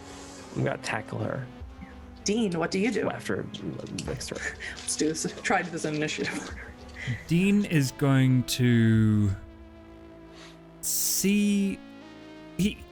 Does he recognize this? Obviously, the slitting of people's throats in this mechanical manner is ritual-esque.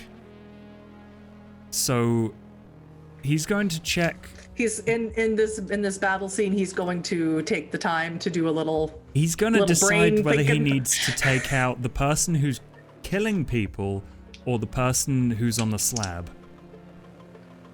That's his decision. I would right say now. you would need to roll me an intelligence and occult roll. Yeah. Okay.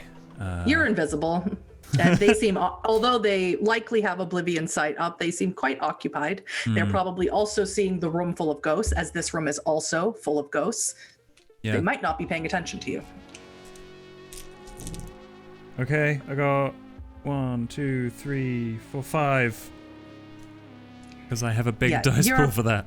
You're pretty positive that the connection to this void, without her, will close. The person on the slab. The person on the slab. Dean is going to go up to her, press his very large caliber gun against her forehead, and unload the gun. No. Compose your firearms. Diabolarize her. I don't even know if she's a vampire. Don't encourage him. I don't have time Let's for that see. shit. Composure firearms, you say? Compose your firearms, and that is a heavy weapon, so it does +4 damage. Holy shit. Okay, no, That is I'm gonna point blank. rouse check for an extra dice on this. Mm-hmm. That doesn't get me hungrier. So that is 1, 2, 3, 4, 5, 6. Do you have any firearms? Yeah, I've you got do. 2. Okay. I'm Yeah, you do. okay at this. Just about. That is 1. Messy crit. Messy Nice. crit. So that's 1, 2, 3, 4, 5, 7. 7 plus 4. She's gone, man. Now, with that messy crit, you also blow off half of the slab. So not only does her head blow off practically, you also blow off the corner where it was laying, and she sort of falls comically mannequin style off of the slab. And everyone can hear this. It's so loud. And Saul, like not Isaiah, but Saul, likely you would have to cover your ears because that's tinnitus waiting to happen if that still even happens to someone like you. It's a rifle in an enclosed space with no ear protection. That damage is going to last a while. Yep. And everyone stops to look. And as this woman enters final death, she was indeed kindred, as her body burns away. Damn, I should have eaten her. Sorry. The connection to the void starts to close, and it starts to get smaller and smaller and smaller. Now, I am going to make a willpower check for both of these ladies who are left behind to see if they are going to resist or if they are going to comply. So that's 7. No. I have Big Baddie 1 and Big Baddie 2.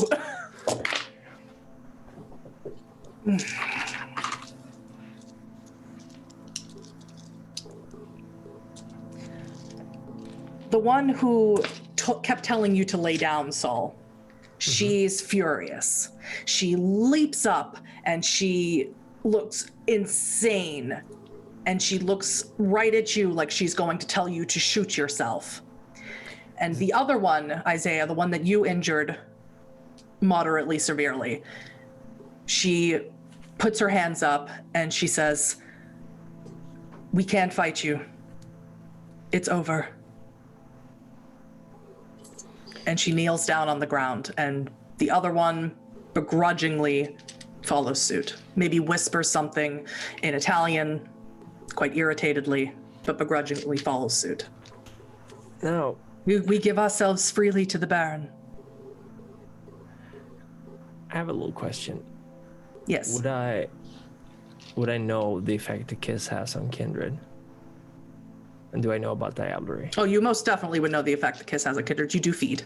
You do eat, drink blood. Yes, and would I know about diablerie? Likely not.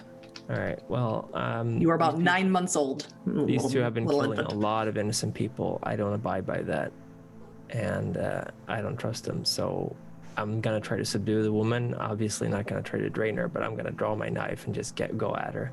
Which woman? The one that I was trying to run towards. Ah, okay. The one very angry, does not want to give in. They've been killing a lot of people. I have one conviction, and that is to protect innocent people. So what do you do? I'm just gonna try to stab her multiple times all over. I'm not good at this, but you're gonna grab her ceremonial dagger and you're going to stab her, stab her, stab her, stab her. Yeah. Saul. Hell yeah. I'm gonna yell, Saul, stop it. Hey. I don't care. I don't care. So that's Dex melee, I suppose. Yeah, here we go. Likely just superficial damage. Yeah, don't care. I'm angry at her. Well, let's see. I had one too many hunger die there. All right. Well, it's one success. Not a lot. So you get one good stab in before she grabs onto your hair and pulls you down on the ground before you can keep stabbing her. All right. She might call you a little bitch. How many people have you fuckers killed? We live to serve the void. We are the daughters of Oblivion. And Oblivion is coming for all of us. And we serve its needs, its hungers. Cool. And I'm just gonna grab the one in front of me. Saul's having an earthquake right now. And just start dragging her like, cool story. We're going to the Baron. Where's the Baron? Oh yeah, we're going to back to the Baroness, not the Baroness, this right-hand lady. Where's the Baron? Do you attempt to free the people who are still strung up on these contraptions? Yeah, we should. Yep. One of them is they are unfortunately all of them unconscious, but one of them is Astrid. Yeah, I'm gonna, if I'm not still pushed down on the floor, I'm gonna try to get her down. Yeah, Dean will help you. He gets out Yeah. a ceremonial knife. It's not good for anything but cutting bonds, and he slowly releases them all. Probably doesn't even realize who Astrid is. Yeah. Do you attempt to get them out of this building, or do you leave them here? Dean, as you are helping Saul and getting these people down, the ghosts are all walking towards one place. They're all walking slowly, maybe a little reluctantly, back to the place where the void was. And as they walk there, you see a shimmer for just a second, and they pass through it. And they don't come out the other side. Wherever it is that they are going, they are leaving this area. We need to get these people out of here. There is about 7 people in this room, Okay. not including the 2 La Sombra. I'll deal with the La Sombra. Hey, I'll deal with Kindred. Dean, Isaiah, they've got to have killed a lot of people. There's got to be bodies here somewhere. Trust me, Saul. They'll be dealt with. Where's the Baron? Did you find the Baron? Baron's dead. They killed him. Fucking killed him? Yeah.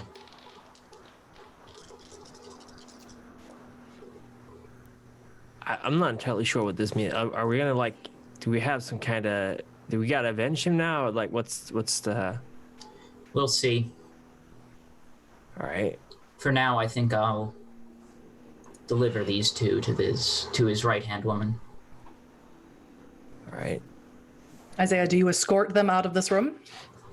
Yeah, I'm gonna be keeping tight hold on them. Is there anything wooden I can make a stake out of? Just a table leg I can This just... place is mostly cement. The only furniture Yeah. that you happen to see was that room where you have no idea how you could get back there. Yeah, okay. So then I'm just hands In around... fact, this building doesn't actually look the way that it did when you were Yeah. first in it. It seems to be almost warehouse in nature. Cement floors and cement walls. These rooms, these corridors, these black marble is all vanished. Yeah, I am dragging them both. They're coming with claws, I'm making sure they're not going anywhere. I'm gonna need you to roll me a contest roll here. Okay. I'm gonna need you to roll me, let's say, resolve and athletics to hold on to them. Rousing the blood for an extra dice. Mm-hmm. Die. That's a success, so I am all good there. So You it's resolve athletics. Your goal to beat is 5. Okay. Got so a critical that's success. 2 hunger dice. 3 resolve because of the blood rousing, and then 3 athletics. Okay, that's a good dice pool.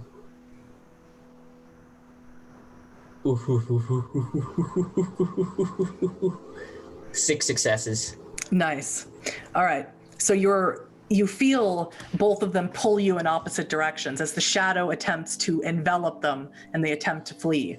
But through force That's of not will, happening. you hold on to them both and you almost pull them so close together they knock into each other. Not hard enough to knock them out. They do not live, but it definitely makes them think twice about trying it again. What happened to submitting yourself to the Baron? Neither of them answer you. Saul and Dean, you are in the process of getting all of these people out, correct? Yeah. Are you taking it 4 to 3 a person, or how are you doing this? You gonna try and find a dolly in this warehouse and lay the bodies on it, or you just gonna leave them here? We should take the survivors outside, lock this place up, burn it. Maybe the Baron has a better way of dealing with it. So there was a lot of people in queue outside. They all ran in. There's way less than those amount of people here. Maybe they're hidden somewhere. They're not hidden somewhere. They're dead. Oh, I'm so sorry, guys. I need to take a quick potty break. that's all Go right. do it. Story is almost over, I swear. Yes. All right. We can have a little argument while you're gone if you Yeah. want. Mm-hmm. Saul's I'll just be like, standing out there with the 2 La Sombra, just... Right. Listen, even if they're dead, we gotta find them, man. didn't deserve any of this. I saw them. They left. These people separated them from their bodies. They left into We're just gonna a let them void. fucking. There was like at least 36 people outside, right? At So- least. Your heart, it is admirable. Don't give me that shit. But even bringing these people out and letting them live is beyond a mercy. We're not letting them live, though, right? We're bringing. There's no way they're gonna let them live. I'm whispering this, obviously. Wait, aren't you leading them outside? I don't know. Not these two. All right. I mean, the people, the civilians. Right. Letting them live would be a huge masquerade violation. Wait, what? What do you? Are you At the saying same time, I'd rather not shed any more blood tonight. Yeah, hell yeah, we're not gonna shed any more blood. You're gonna have to get by me if you're gonna touch him. Don't We're worry. not killing any more innocent people. Yeah. And as you say that, Saul, as you say, we're not killing any more innocent people, and you, Dean, have successfully extracted all these people from the hooks and the contraptions, maybe making your way out, carrying some on your arms, or I have no idea how you're trying to figure out how to dragging carry these them. people out of here, dragging them. 2 smoke bombs begin rolling into the warehouse and go off, and the room is filled suddenly with smoke. Very first thing I need you to do, Isaiah, is give me that contested roll one more time. Yep. Big numbers, big Oh, numbers, big God. numbers. Big numbers, Oh. big numbers. Okay, that is 6 again. 10. So Ah, I got a double crit and 2 successes on a blood dice. Wow. So yeah, and for the poor Barrett, I roll a bestial failure, right? All right. shit. So and the smoke comes in, it gets in your eyes, it gets all over you, you don't know what's happening, and they fall out of your grasp. They fall into those shadows and they're gone. You know, even if you activate the eyes of the beast, you cannot follow them in their shadow Yeah. step. You know enough about La Sombra to know that. Mm-hmm. And all 3 of you hear all at once, "Nobody move!" And several men in SWAT attire come storming into the warehouse with AK-47s, riot shields, and they all say FBI. Son of a bitch. Marianne did say something about the Second Inquisition. All right. Dean, you have quite the advantage here. You could obfuscate and you can GTFO and leave your coterie mates behind. You have that option. Yeah. Because I'm not aware of what your convictions are, although I think you do not have any convictions against killing people. No, I don't. Yeah. I really, really don't.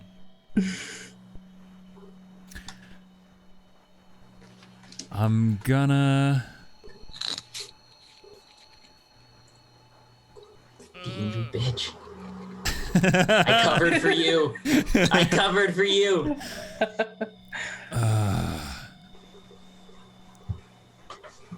While Dean yeah. hums and haws about it, Isaiah, what do you do? I have think just what lost your two Dean's La Sombra. initial reaction would be to obfuscate. Activate unseen passage. Yeah. Isaiah, you've now sans La Sombra. What do you do? Saul, run. I'm carrying Astrid, Astrid. so I'm just legging it. Yep. Okay. And I'm gonna buy him time. You're going to buy him time. Sol, you need to find an exit out of this room. As far as you were aware, there was those 2 big double doors, those 2 industrial doors that you were going to exit out of. You need to actually take some time and see through the smoke if you can find a back door. So wits awareness. Isaiah, how are you buying him time? Well, I am going to throw myself at the nearest dude. And I am Their nearest dude is a man with a riot shield.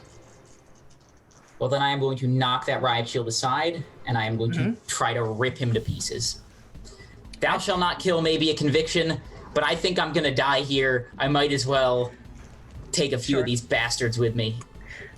Strength roll. A second willpower roll. I got 2 successes, but I'm using a willpower to reroll 3. 3 successes total. Well, that's excellent. I would 3 just successes. like to show you the Onyx Dice app.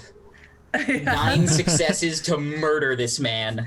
And you absolutely do. If you think Feral Claws does aggravated damage to humans, it absolutely decimates mortals. And you have turned this man practically inside out. You are showing all of his comrades the blood and guts and organs that make up this person. And Eyes of the Beast are coming on just for scary effect. Yeah. Let's see if these guys get scared. Come on! Why don't you, with Eyes of the Beast active, do you say anything? Yeah, I'm sort of like, come on. So you've killed this man. Let's go. So we're absolutely going to stain your humanity. Who's but next? Not worried about that right now. Yeah. I'm gonna yell, who's next? And I'm gonna show my claws. Roll me manipulation, intimidation. Okay. And I will That's make a roll not against something him. I'm all that good at. No, you're pretty much a jolly fellow. Yeah. Manipulation, intimidation. So that's just 2 dice for me. I am going to rouse the blood for this one. So, okay, that's a success on the rouse check. Okay. That is 2 successes. I'm going to spend a willpower to reroll 1 more. I would. Ooh. That becomes 4 successes. All right, so 4 successes. That's a crit. Yeah. The problem is they are the defenders to your manipulation, so they are very quite scared, but their reaction is not to run away. In fact, their action is to raise up their firearms and to shoot at Let's dance. So as they raise up their firearms, Saul, 3 successes on wits and awareness. That's correct. You absolutely find a back door. It is just some industrial door that leads to a back alley where it seems like it's exactly the door you came in through. That leads to the trash cans and is just a utility door. And so you can absolutely get out that way. Dean, what are you doing? How many agents are left? I would say there's about a dozen. A dozen. Okay, yeah. Sorry, Isaiah. The reports they've gotten about this place have been pretty bad. Yeah, so fuck that, Isaiah. I don't have like a grenade or something, so I'm gonna peace out. No, and you do not have any more bullets either. Yeah, no, I'm done with bullets. I could Do you just slink beside Saul behind him and just leave? I'm trying to think of literally anything else I can do to help you, but I can't, so I won't. Keep just man. It's okay. All right. So you see Saul has found a door to get out, and you follow. Isaiah. It was cool. I don't know if you can survive this. I do have toughness. You do have toughness, but that's a passive ability that I believe is already applied to your health track. Yes. Correct me if I'm wrong. It is, so it just reduces all superficial damage by 2.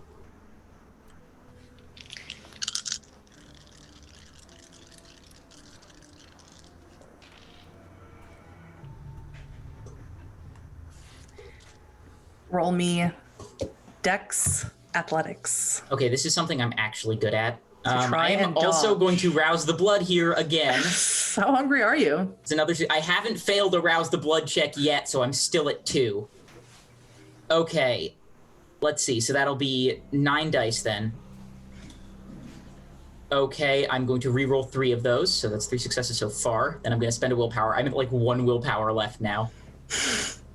Okay, that becomes 5 successes. They raise their guns. These are AK-47s. These are M5s. These are heavy duty. These are guns that will turn you into Swiss cheese at this close of range. Yeah. And you see the barrels of the guns come up and you know either I die here or I try and GTFO. So as the guns come up raised, you manage to get yourself, maybe hop over the slab where that woman used to be. Very dexterous. And you're able to shield yourself from majority of the blow, and that's a margin of 2. So you take It's margin of 2, and you have -2, so that's you take 4 superficial damage from some of the bullets hitting you. I'm not good with math. So after those bullets slam into you, you have a direct eye line to the door that you don't see Dean going through, but you do see Saul and Astrid going through. Okay, I gotta make him. Dean, you don't know where he is, and you can try and get over there, but you know they will try and shoot you again. And I do not know how your health track is looking at this moment, because you already took superficial damage. Not great. I'm down to 3. So, well, after superficial then comes aggravated, so you'd still make it. You're fine. You get more than half left. Fuck it. I'm running. I'm gonna keep my head down, serpentine. Once again, Dex Athletics. Dean, Saul, you are out. You are going, Saul, you're carrying Astrid. You're heading around the trash cans, trying to blend back into the crowd, back towards Magic Quest. Dean, I imagine you're trying, if you're staying obfuscated, trying to dodge the humans that are walking. 5 successes. I'm about to get lit up. I can't spend the willpower because I only have 1 willpower left. You're pretty quick for a gangrel. Yeah. And you know it's do or die time. So you run through the door and you get 1 in the calf, maybe 1 through the Achilles. Ouch. 2 more points of superficial damage. Oof, I'm at 1. You make it. You make it. Oh boy. And I assume you slam that door behind you. Yeah. There is a trash can right there, a big, heavy dumpster. Do you push that in front of the door? Yes. All right, and you do so and try and barricade it. There's 2 even. You are strong enough to stack them on top of each other. I'm stacking them. Just hope that nobody's looking. I mean, already these guys saw you, but you're pretty sure these are SI and they sort of already know what you are. Yeah. So, and do you catch up to Saul? You are stronger than Saul, you're faster than Saul. Do you take Astrid from him to move them along, or do you just hurry them? Where's our vehicle? Vehicle's at Magic Quest, where you are all heading. Dean, you have no idea. Okay. Dean could still be in that building for all you know. Saul, do you see Dean? No. I'm here. Let's go. Perfect. Let's go. I'm gonna take Saul. I'm gonna take Astrid in one hand, then Saul in the other, and just book it. Just book it? Yep. Okay. Saul, do you allow him to do this? Yeah. I'm so. Because you are also injured, but you're injured the way a mortal would be injured. Yeah. So I'm like bleeding quite profusely. Oh God. Yeah. I'll just let him carry me. You took a knife wound to the chest. Yep. And I am full of holes. Yeah. So Isaiah picks up Saul, picks up Astrid, and books it straight to the parking lot. Dean, this is where you live. Do you go back with them to Alligator Adventure, or do you... He goes back with them to Alligator Adventure. All right.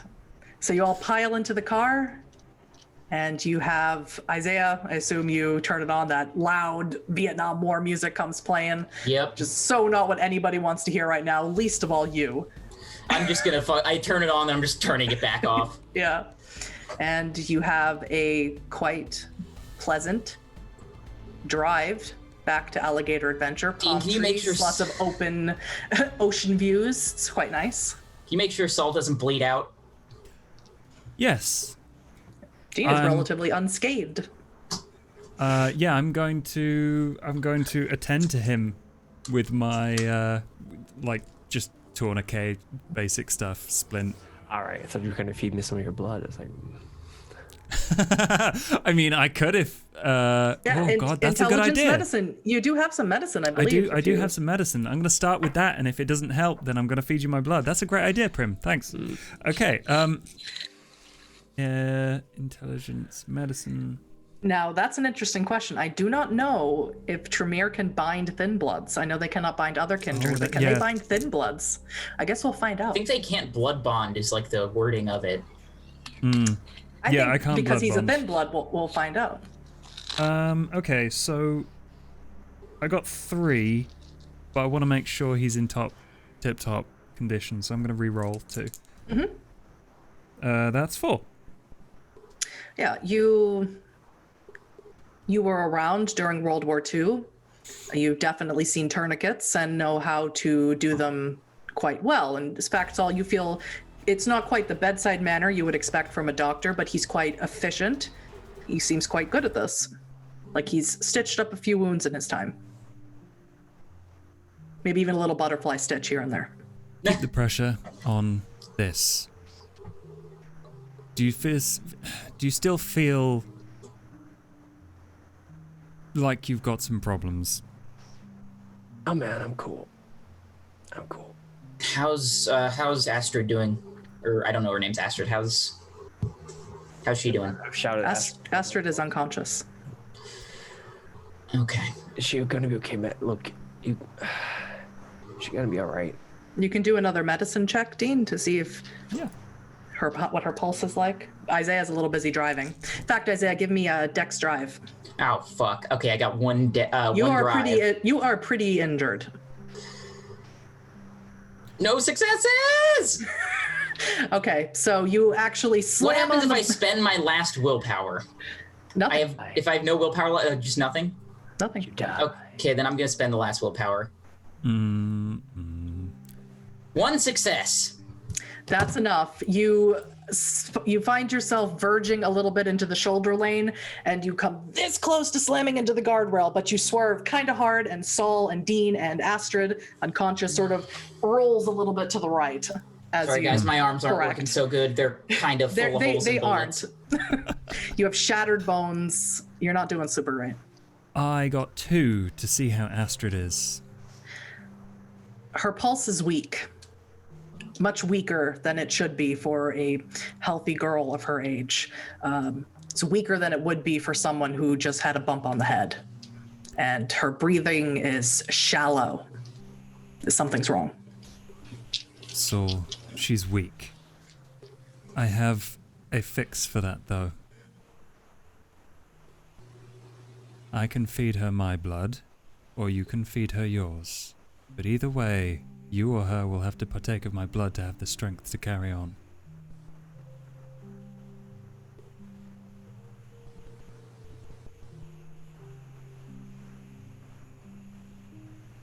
You are muted. You're mute. Oh, am I muted? Now we can hear you.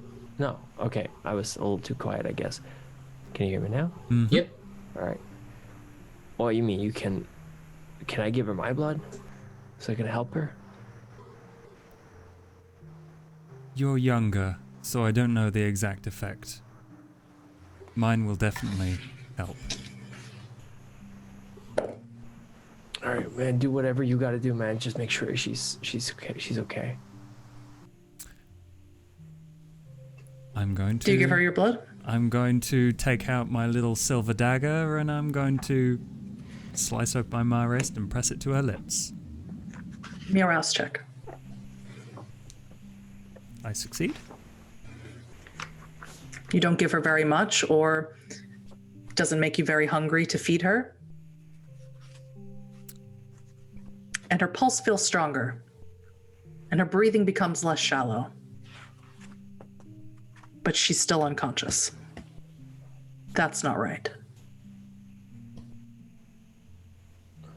Why isn't she waking up? What's going on?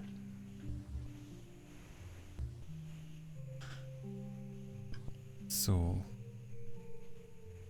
I'm gonna check for blows to the head. Intelligence medicine. Or we'll say wits medicine, since you're looking for something. That's the same thing. That is 3.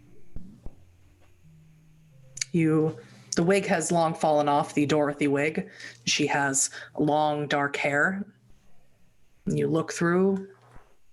There's no blood. There's no contusions that you can see. She looks fairly healthy.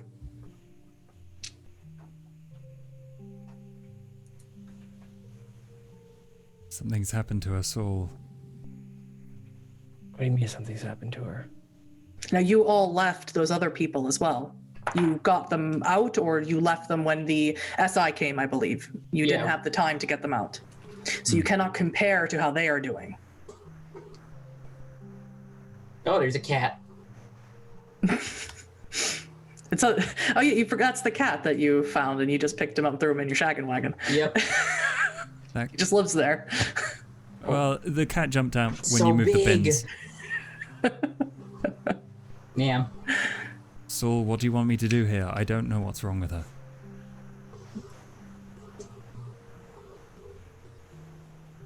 had a vision when I was there. She'd gotten all old, and she wanted me to make her into one of us. I don't know, man. Like, do you think that's gonna help her? It's worth a try. Dean or Isaiah or both. Intelligence occult. The cat. The cat. Give her the cat. Oh, hello. I like all the dice. I got a crit, and that's a thing. That's I got a crit, and that's real nice. I got one success. My dice pool is really shitty. Isaiah, you're like, 4, whatever. I 5, could 7. barely drive here, you guys. 7. You are almost 100% confident that whatever affliction she is suffering from is from her her mortality, the inability to either she's infected with something from that void, or it's something mundane that you just don't know about, that where she can't come out of it, some comatose state of fright. Becoming one of you, becoming a kindred, she will come out of it. You are mostly certain. But you are also certain, even more so, that should Saul attempt it, she will not become a kindred. She won't even be a thin blood, as far as you're aware. Likely he will kill her. I can think of a lot of very horrible things to do to you right now, Saul. You say that out loud? No, he doesn't say that out loud. That's Fuck a really me, strange no. thing to say, It's a Dean. terrible idea. He says,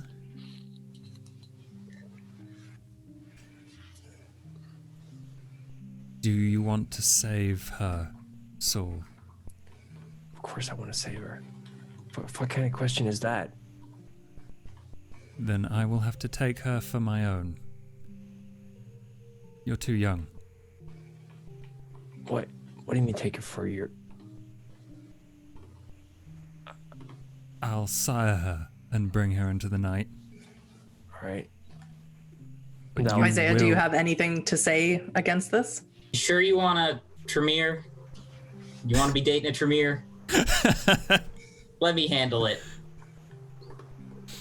Isaiah, I believe you are 12th generation? Oh, yeah, so that wouldn't go well. Well, she'd be No? a thin blood. Oh, I'm 13th. You're 13th. So please also be aware of that. So she'd be a thin blood? She would be exactly like Saul. Dean, on the other hand, is now 12th generation. He's come up in the world in just the last few hours. Who knew? I need to sort out my music. I'm sorry. I think that if we're gonna do this, she should be like, you two should be able to live your own lives similarly together.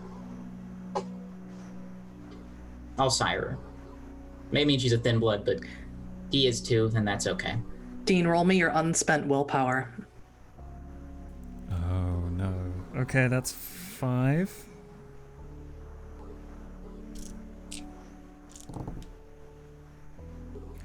Three. You are slightly irritated by Isaiah's comment. You are stronger now. You have more power now. You have waited almost an entire lifetime to have a child of your own. Here is one for you. Your sire won't know. No one can see you. There is no eyes here. The Tremere have no agents in here. You could take her. You could make her yours. You could hide her. You could teach her. Finally, someone who belongs to you. But you're able to hold it in, and you don't have to say anything against Isaiah if you don't want to.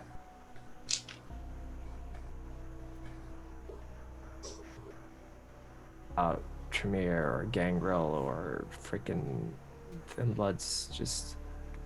I don't want her to die, man. Then I'll do it. Dean,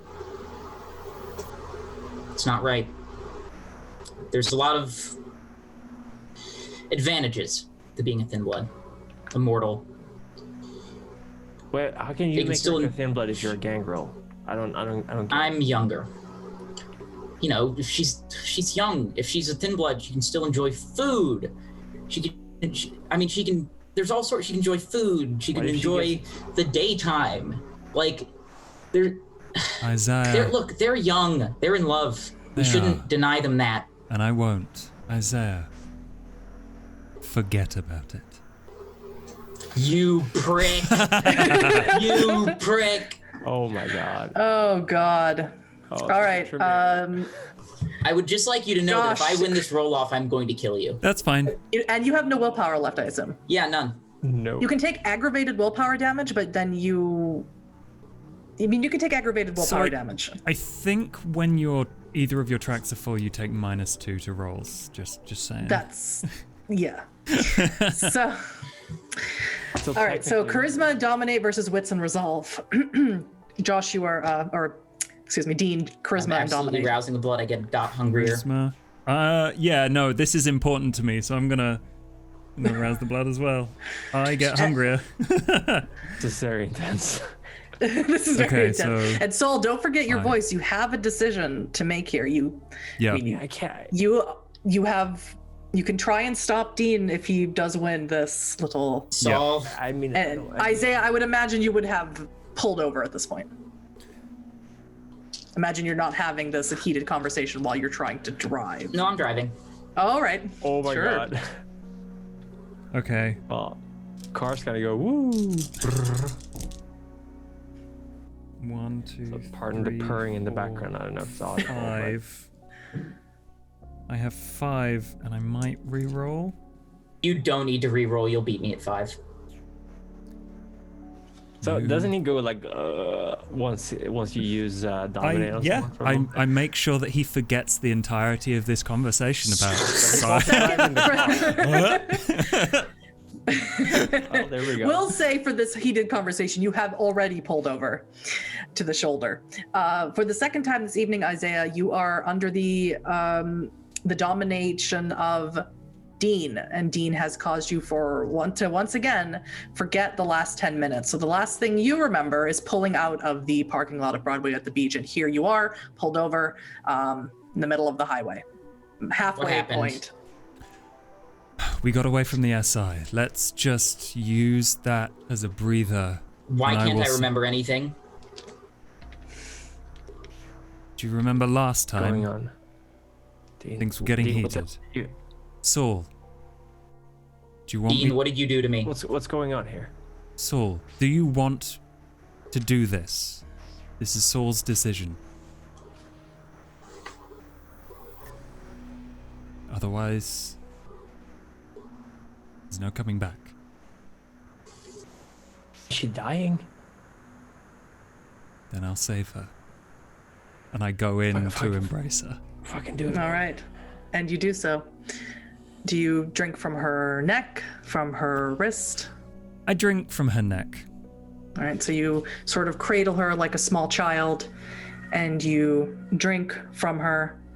And as you I'm drink, holding it's his hand as he does this. what? You hold her hand, Yeah, as he does this. and you aren't hungry, I don't think, or maybe you have one hunger. And right at the point of death, you bite into your own wrist and bring it around from the arm that you're cradling her with, and feed her your own blood as you cradle her like a child. You haven't unactivated Sense the Unseen yet. And as you do this, that small boy looked at you, who talked to you in that house, said, "I always knew you were a liar." And he dissipates as the embrace is over. Astrid's eyes flutter open, and for a moment, they looked all black. So whatever was happening to her was related to whatever was happening in that place. But now they're clear. Oh God, Astrid. I just hug her. Like, oh God, I'm God, I'm so sorry. I'm so sorry. I should have gone with you. Get to the alligator park. She bites into your neck, Saul, deeply, and it takes you aback for a quick second, but you give in to the kiss. Nope. And you'll let her take it all. I am not gonna let her take it all. You're driving, Isaiah. Dean? Oh no, you said we pulled over. Well, yes, to have this little conversation as soon as Dean awaits your memory. He's like, come on, we gotta go back to Alligator Adventure, and you continue driving. If I see this happening, then I'm like slamming on the brakes and swerving. In the middle of the highway? All right. I don't know how many people are on this highway? The Route 17 9. is a 4-lane highway. Okay, It's Dean, quite high fucking traffic. do something. Yes, of course. Now. Astrid? Dean? Yes, yeah. Astrid. She doesn't listen to you. Get her off of him. I am going to attempt weakly to move her. Saul, roll me 3 rouse checks. 3 rouse checks. Gotcha. Coming right Dean, strength and grapple. Okay. up. Here. That's Success. just strength for me. Strength and brawl. It should be grapple, strength and brawl. One fail, 2 success. Either way, I get 1. How many successes, Saul? 2. So you are starting to get hungry as she feeds off of you, but feels really good, so you don't really care. Can I pull? How quickly don't can I care. pull over? Okay, and you're in the process of pulling over. Dean, what was your successes? 1. I'm not trying that hard. Oh, a cat. Oh. Touch the pen. 1 is enough to pull Astrid off of Saul.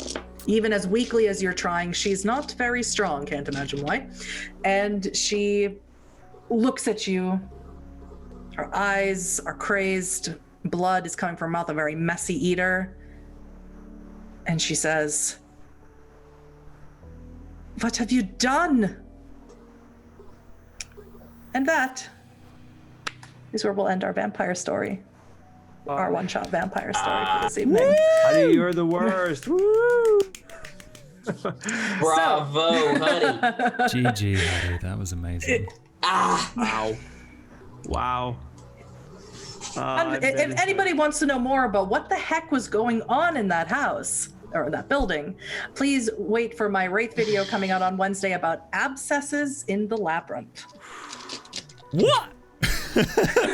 Oh, Dean. Dean, you bastard. And those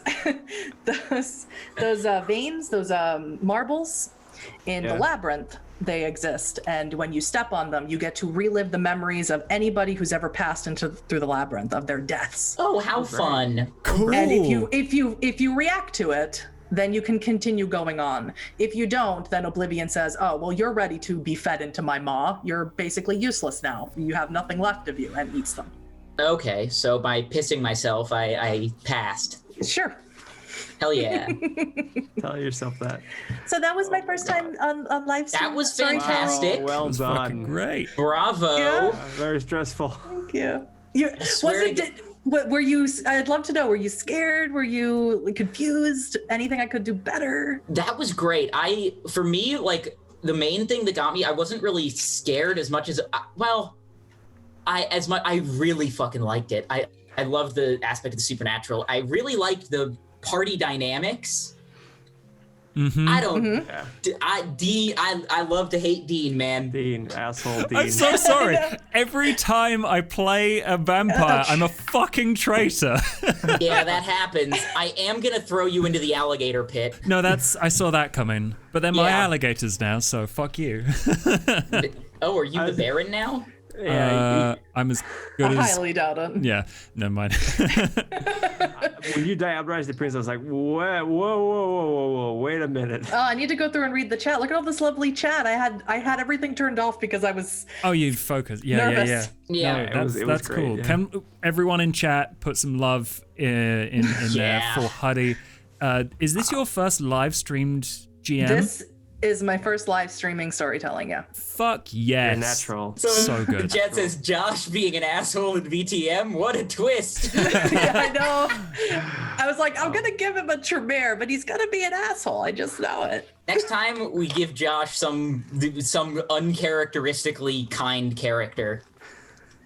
I want to know how Prim felt playing a Thin Blood. I felt weak and pathetic and useless. And I hated it. I hate. And now my it. girlfriend gets to be a vampire. And Yeah, I love that. I'm jealous though. She gets a real clap, not like me. Bottom of the barrel. I so was hoping that you would Diablerize the woman on the slab, or even when I was thinking, but the thing is, I don't think Saul would even know about diablerie. He's 9 months old. Nobody's gonna teach a Thin Blood what diablerie is. I was so hoping for it, but Yeah, I would have done it good. too if it wasn't for those pesky people being hung and my one conviction. Don't let innocent people suffer. I got a stain on my humanity because gotta Yeah. say, like, Thank you Yeah. everyone so much for the love. I couldn't say was thank you to great. all the people, but thank you so much. Yeah, Yeah, I it's was constantly good. nervous, and scared, mostly nervous. Well, you guys know me enough. You should have known something about Wraith was going to be in it because it is Yeah. absolutely my favorite setting in As the soon world. as you said void, I was like, well, we're fucked. Yeah, I was like, yeah, this surprised is I great, lived. this. I'm I'm surprised just you go- live too. I'm just glad I got out of there, full of bullets, like full of bullets. Oh yeah. I'm glad I'm so shit at rolling. For sure. Baron got, There goes the head hair. so it should be said that this is sort of a That preamble. wasn't your real hair. No, it wasn't. It was a lie. It was a ruse. This is a preamble, a precursor to a longer campaign that I would like to tell these guys. I'd like to storytell for these guys I called would be Blood on the Grand Strand. So down. I'm down. and This character's dope, by the way. I'm sort of gonna have I to love figure this. out what happened to the Baron. I'm gonna have to sort of come up with a new sort of thing going. Did you Oh, on. this expect me to Baron? eat the Baron? He was right there, and no one else was. What else was? What's he was gonna do? What's a Tremere to do? Also, I apologize for that horrible British accent I was trying to do as a it little was boy. great. great. I God, assumed horrible. you would like trying to do a weird little posh boy accent, and Yeah. it was very funny to me. So it was good. I It was know. good. It was great. I could see you trying not to laugh. No, don't- it was just. Oh my god. Honey doesn't do accents. Look, accents don't need to be good. You just need to put your heart into it, and that's enough. I thought it was good, but I mean, I want to play Saul again. Yeah, I want to play Isaiah again. I like love his his character, little man. dark- I don't love think it's it. feasible to play Dean again. No, I because don't Dean think is it's- getting thrown. Because Isaiah knows he's been mind wiped twice so far. Yeah. He's gonna throw Dean into the alligator pit. Oh, you won't make it there. I think it's absolutely fine if you would all want to play these characters again. I can totally work with that. Ooh, we'll figure But something all out. I, like I said, all I wanted to do for the longest time is tell you guys a vampire story. In this event, just if so we do play honored this that again, it's then I forward. won't throw Dean into the alligator pit. It's entirely up to you if you want to play the same characters or come up with new characters. I'm just so honored you guys let me tell you a vampire story. Thank you so I'm much. so honored. It was This such a was great great. game. This I'm was honored. Thank you fantastic. for running this game. Yeah, and this for made doing my the day. first This stream was- game with us. Yeah. Yeah, it was I awesome. wrote exactly 1 page of notes, That's all you nice. need. That's all you need. That's all you need. Yeah. and I That didn't was even look good. at them. Thank you Captain for giving Glasses me the said my notes, opportunity to torture both Harry and Primogen. Yeah. and the SPCs as well. The worst part is I can't even fucking remember you tortured me, so I can't Yeah. even get back at you. Yeah. God, but Oops. I will remember. I know how bamboozled you are, and Yeah, but Saul doesn't seem like he knows what's going on like 90% of the time. he's 9 months old. He's like, wait, I'm a vampire. A vampire. Oh damn. Like you were talking about class, it's like I think there's one called Toreador and one that's like Booyah. Booyah. Yes! Clan Booyah. Booyah. That's actually a really good description of Clan Booyah. It's true. It's true. I was Also, happy Halloween, everyone. Yeah, Happy Halloween, honey. happy Halloween. Oh, that's good. Yeah. I gotta great. run because I got a game I need to run in 20 minutes. Yeah, you gotta go. Now you gotta go play a fantasy game. Go play Dungeons and Yeah. Dragons. Yeah. Have fun with that. D&D. Yeah. Thank you very much. Thank you very much for the game, Huddy. Thank you everyone Yeah. for watching. This is great. Thank you, Josh, for hosting. No problem. No problem. Yeah, this was fantastic. Really. So, I'll storytell for next you week? boys anytime you want. same time No. next week. Yeah, so my plan this evening is to hop onto Peachy Pixelate's channel in about an hour and a bit, hour and a half-ish, and talk about Leech, which finished last night. So I might just play video games until then so we can raid in.